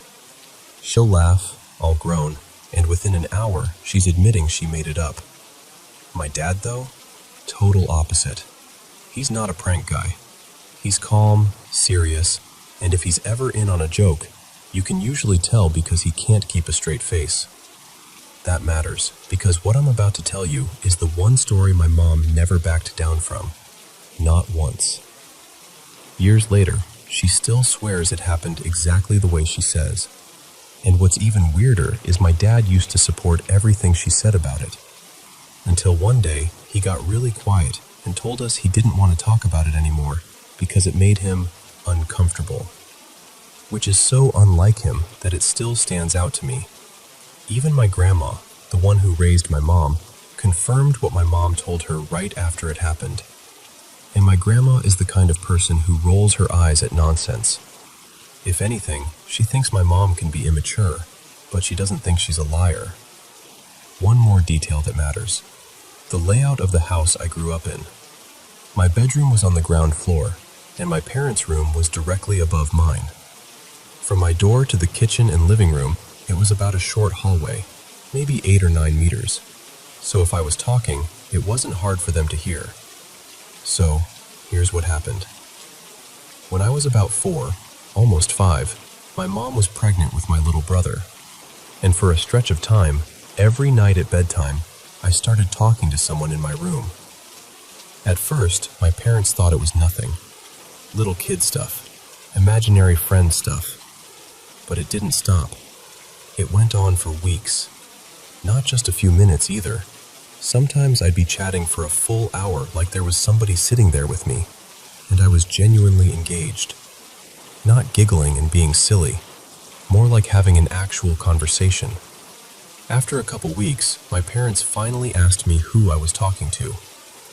I remember them saying something like, "Who are you talking to, honey?" Expecting me to say a made-up name like Mr. Sparkles or something. But I didn't. I told them, very matter-of-factly, that he wasn't my friend. That apparently made the whole thing feel different. So they asked me to describe him, and I did. I said he was an older man, tall, with thinning hair like my dad, and that he usually wore a light-colored baseball cap. I didn't call him a scary man. I didn't say he was mean. But I also didn't talk about him the way you'd talk about a fun, imaginary buddy. It was more like he was just there, and I was talking because that's what you do when someone's there. My parents started getting worried because it was affecting my sleep. So they'd tell me, "Okay, time to stop talking now. You need to rest." And for a while, I'd still do it. Maybe half an hour every other night, until it gradually faded. Then one day, it just stopped completely, except there was this other part. Around the same time, I started using strange words for normal objects, like I'd call pens and pencils inks. Not ink, inks, like it was the object itself. My parents noticed because, it's one thing if a kid mispronounces something, but I was using these confident, specific labels like I'd been taught. They asked me why I was calling things by the wrong names, and I told them, casually, like it should have been obvious. That's what the man calls them. That rattled them, because now it wasn't just bedtime chatter, it was leaking into real life. Not long after that, we moved away for a while. Different place, different house. My brother was born soon after, and everything got busy, and gradually the whole man in the hat thing just became one of those odd childhood phases people file away and stop thinking about. For a year or two, it never came up again. Then, later, right before we moved back to our original house, we stopped by to visit some biological relatives on my mom's side. She had been trying to track down someone, an old family connection, I think, and these were relatives she considered the less messy part of that world, so she felt okay bringing us. We were there for a while, adults talking, kids roaming around, normal visit. And then I wandered over to the fireplace. There were framed photos sitting on the mantel, and I remember getting this sudden certainty, like the kind little kids get where they don't wonder if they're right, they just know. I tugged on my mom's sleeve and brought her over. I pointed at one of the photos, and I said, plain as day, "That's him. That's the man." My mom looked at the photo and froze, because the man in that picture had died not long before. A heart attack, if I remember right. The relatives we were visiting didn't understand at first. Like, what do you mean that's him? But my mom did. She immediately started telling them about how, back in our old house, I'd been talking to an older man in my room at night. The hat, the thinning hair, the way I said he wasn't my friend, the strange names for objects. And the room got quiet, because the man in the photo, let's call him Graham, was someone on that side of the family, same surname as ours. And the relative said something that, apparently, made my mom feel cold all over. Graham used to call pens and pencils inks. Not as a joke. Not once in a while. That was just what he called them. And it matched the way I'd been talking so closely that the adults started swapping looks like they didn't want to scare themselves by saying out loud what they were thinking. The creepiest part is that he also looked like what I described. Older. Taller than some, not towering, but lean, with thinning hair, and he wore a cap all the time like it was part of him.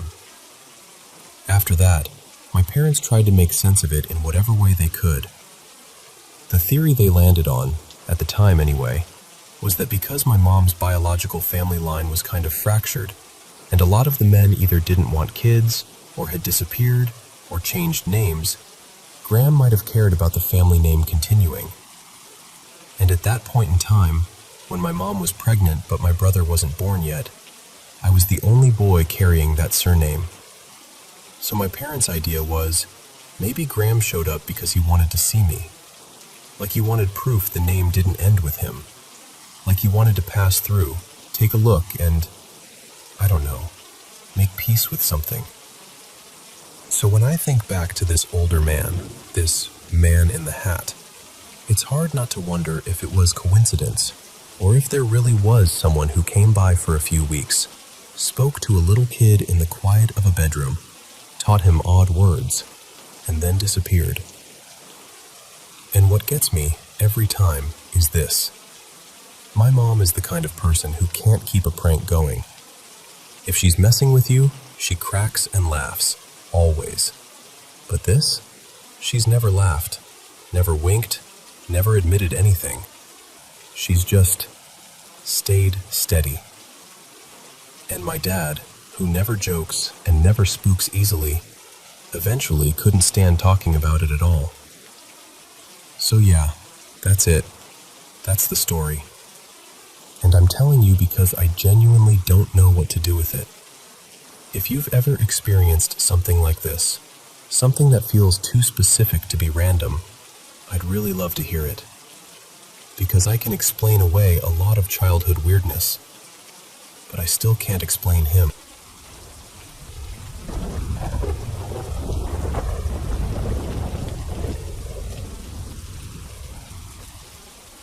So, I've never really been sure how to tell these without sounding like I'm trying to scare somebody, but I swear I'm not.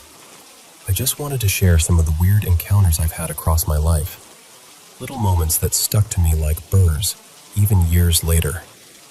The first ones I only know because my mom told me. Back when I was tiny, like still a toddler, we lived at my Aunt Marisol's house while my family was getting our place finished. One day, my mom says I came sprinting out of the hallway just bawling, pointing toward this closet at the far end like it was the worst thing I'd ever seen. And I kept saying there was a girl in there, with red juice smeared all over her mouth and cheeks, like she'd just been drinking something and made a mess. My mom checked, obviously. Nothing. No one. Just a closet. But I apparently would not calm down for a while. Which, looking back, imagine being my mom and having your toddler describe that with full confidence. I don't blame her for being freaked out. She still laughs about it now, but you can tell it bothered her.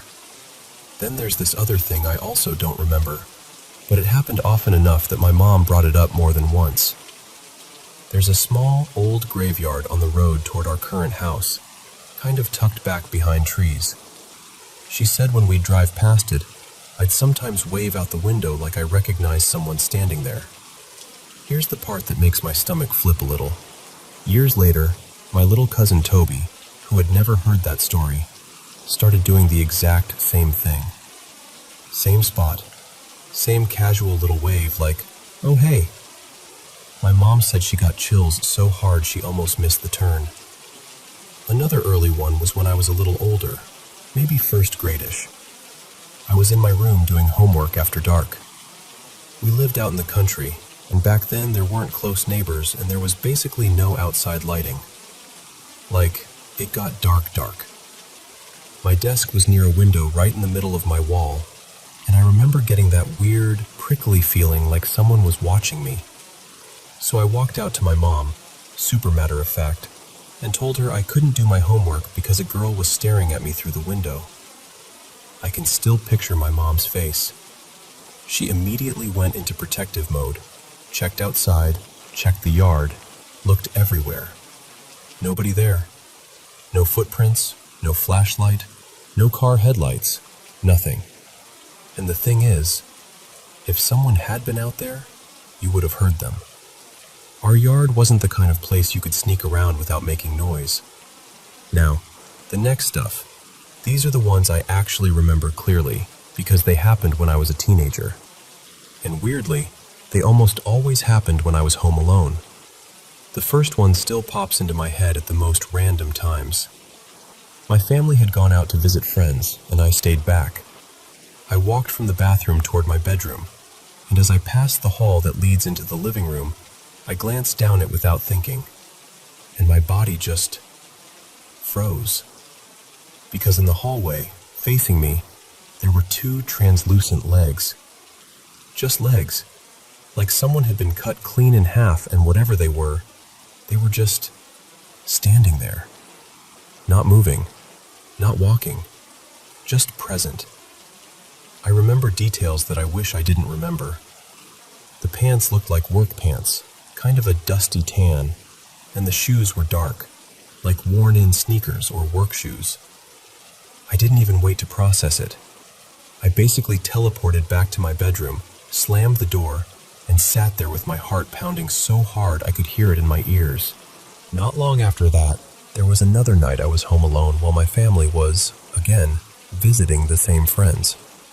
I was inside, minding my own business, when I heard what sounded exactly like my little brother Evan yelling outside. And my brother used to be loud on purpose, screaming, screeching, being a menace just because he could. So at first I wasn't even scared. I was annoyed, like, why is he outside doing that? So I went to the front door and opened it. Instant silence. The yard was empty. No family car. No kid. Nothing. To the right of the entrance, we had this huge, overgrown bush. Ours was more like a thick hedge than a pretty plant, and it blocked part of the view. And from behind it, I started hearing heavy, crunching footsteps moving through dead leaves. Slow and deliberate. Along with this clicking sound, like someone rapidly clicking their tongue. I didn't stand there and investigate. I slammed the door so hard the frame rattled and locked it with shaking hands. And the thing that messes with me the most is how the screaming stopped the exact second I opened the door. Like whatever it was, it wanted me to come outside. Like it was copying him. I don't even know if that counts as a ghost story, but it felt wrong in a way that's hard to explain. Like the air had teeth. There were a couple smaller things after that, still creepy but not as clear. One time I heard the front door handle rattling, like someone was trying to yank it open hard, and I was home alone again. I remember standing perfectly still, holding my breath, listening for anything else. And then it stopped. Another time, also home alone, I heard scratching near the attic access, like something dragging nails over wood. Not a light little mouse sound, more like someone testing the door. Eventually, my mom had enough. She did a full cleanse, burned sage through the house, said prayers, and I remember her being really serious about it, like she was drawing a line and telling whatever it was that it wasn't welcome anymore.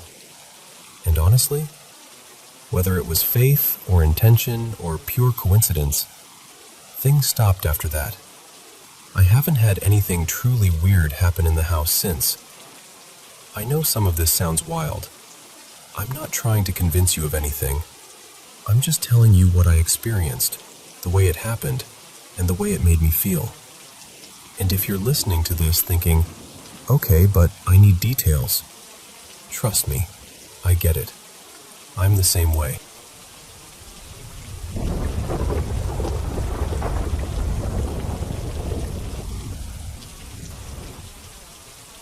So, last Saturday was honestly one of the weirdest nights of my entire life. I'm still sat here trying to make sense of it, like my brain keeps replaying it and getting stuck on the same questions. Me and my friend Ollie are really into urbex, poking around forgotten places, old ruins, anything that's fallen off the map. We'd made this little hit list of spots around the Peak District, and we'd booked a small campsite not far from Bakewell, planning to crash out in his canvas bell tent after a night of exploring. One place we were excited about was an abandoned railway tunnel, long as anything, easily close to 1 kilometer. tucked away on the edge of private estate land. By the time we parked up and started walking, it had properly turned dark. No streetlights, no houses, just fields and hedgerows and that thick, rural kind of blackness where your eyes never quite adjust. Halfway across the fields, we stopped because the sky was ridiculous, like someone had thrown glitter across it. The stars were sharp, clear, bright. And while we're stood there looking up, I notice one star moving. At first I'm like, okay, satellite? But then it changes direction. Not smoothly either, more like it hesitates, then darts slightly. We keep watching and then there's another one, then another, and suddenly we're both spotting them everywhere. Like once you see one, your eyes unlock the rest of them. There were loads. I mean, genuinely too many to keep track of. They were coming from different parts of the sky, traveling in different directions, some of them speeding up, slowing down, making these odd little turns. They looked exactly like stars, white, high up, pinprick bright. Except stars don't behave like that. And we could tell it wasn't just our imagination because we saw normal stuff too. Planes way lower with the blinking lights, and even fireworks off in the distance at one point. These weren't either of those. This was something else. Now, I'll be honest with you. I've read way too much abduction and UFO stuff over the years. So while Ollie's stood there grinning like a kid, I can feel my anxiety climbing like a thermostat. Not panic, but that creeping, prickly feeling of, what if tonight's the night something happens? Ollie's like, come on, this is sick. Let's go see the tunnel. And I'm trying to match his energy, but inside I'm already half ready to run back to the car. We finally reach the entrance and step inside, and the tunnel is massive. The sound changes straight away, our footsteps echoing, our voices sort of swallowed and thrown back at us. The air felt colder in there too, damp and old. We'd only been walking a short while when my nerves start kicking off properly. I'm thinking, this is stupid. Why are we here? What if something's down here? What if we get lost? Ollie keeps chatting and joking, totally calm, so I try to keep moving. At some point, my torch beam catches something on the ground. A rusty metal bar, maybe just over a meter long, flat at one end and jagged at the other. I pick it up and, trying to laugh it off, I'm like, right, I feel a bit safer with this in my hand. After a while, my fingers start going numb, so I lean it against the tunnel wall at a slight angle and go, we'll use it as a marker, so we know roughly how far in we are when we come back. Eventually, we reach the far end, and I'm actually buzzing, proud even, like, I did it. I pushed through the fear, nothing jumped out, no creepy whispering, no unseen footsteps behind us, just a long, eerie walk through an old tunnel. So we turn around and start heading back, and this is the part where everything goes wrong. Then we spot the metal bar up ahead and I go, there's my marker. We walk past it, keep going, still talking, and about a minute later, we see it again. Same bar, same angle, same section of wall behind it. We both just stop. Like our bodies did it before our brains caught up. We go quiet, staring at it, then at each other, then back at it again. I remember saying something like, no, we literally just passed that. And Ollie, who'd been fearless all night, suddenly looks properly unsettled, like his face changed. He didn't even joke. He just went, yeah, we did. And I can't explain how that felt. It wasn't like, oh, we got turned around. It was like the tunnel had copied and pasted a slice of itself. Like we'd walked through a minute of tunnel, and then the minute restarted. We didn't hang around trying to test it. We just started walking faster. Neither of us wanted to see that bar a third time, because if we did, what then? What if we couldn't get out? It sounds dramatic, but it genuinely felt like the beginning of some Blair Witch kind of nightmare. That cold, sinking idea of a loop you can't break. I could feel my heartbeat in my throat. Somehow we made it back to the entrance without seeing it again. We practically spilled out into the open air, both acting like we were fine, but not really speaking much. Like we didn't want to say the wrong thing and make it real. And then we still had to cross those fields back to the car, in pitch black again. On the way back, we see something that makes my stomach flip. 3 pale shapes, low to the ground, moving fast in a line right beside us. For a split second, I thought it was people. Then I thought it was deer. But no, they looked like dogs, like slim greyhound-type dogs, ghost-colored, running with purpose towards the direction of the tunnel. And the thing is, out there, in the middle of nowhere, in total darkness, what are 3 dogs doing sprinting across fields like that? No callers, no owner calling, just there and gone. We get to the car, and the relief is huge. We're trying to talk ourselves down, trying to be logical, but neither of us can really land on an explanation that fits. And then, later, when we're driving, as if the night hadn't already given us enough, we see something else in the sky. This time it's not a star. It's an orange orb, brighter, like a glowing ember hanging in the air. It stays still for a second, just hovering, and then it shoots downward so fast it leaves a trail of light behind it, like zoom, gone. We both saw it at the exact same time, and we both shouted, full-on involuntary. I've never seen anything move like that. Not a firework, not a drone, not anything I can name. And after all that, we still had to go and sleep in a tent in a field. Yeah, safe to say, I did not sleep well. Every little sound felt like it had meaning. Every rustle of wind sounded like something creeping closer. I've had strange experiences before, bits and pieces over the years, but that night topped everything. It's the combination that messes with me most. 1 weird thing, you can shrug it off. 2, you start raising an eyebrow. But that many bizarre moments stacked into the same night, it feels unreal in hindsight. Like a dream you can't quite hold on to, except it happened to both of us.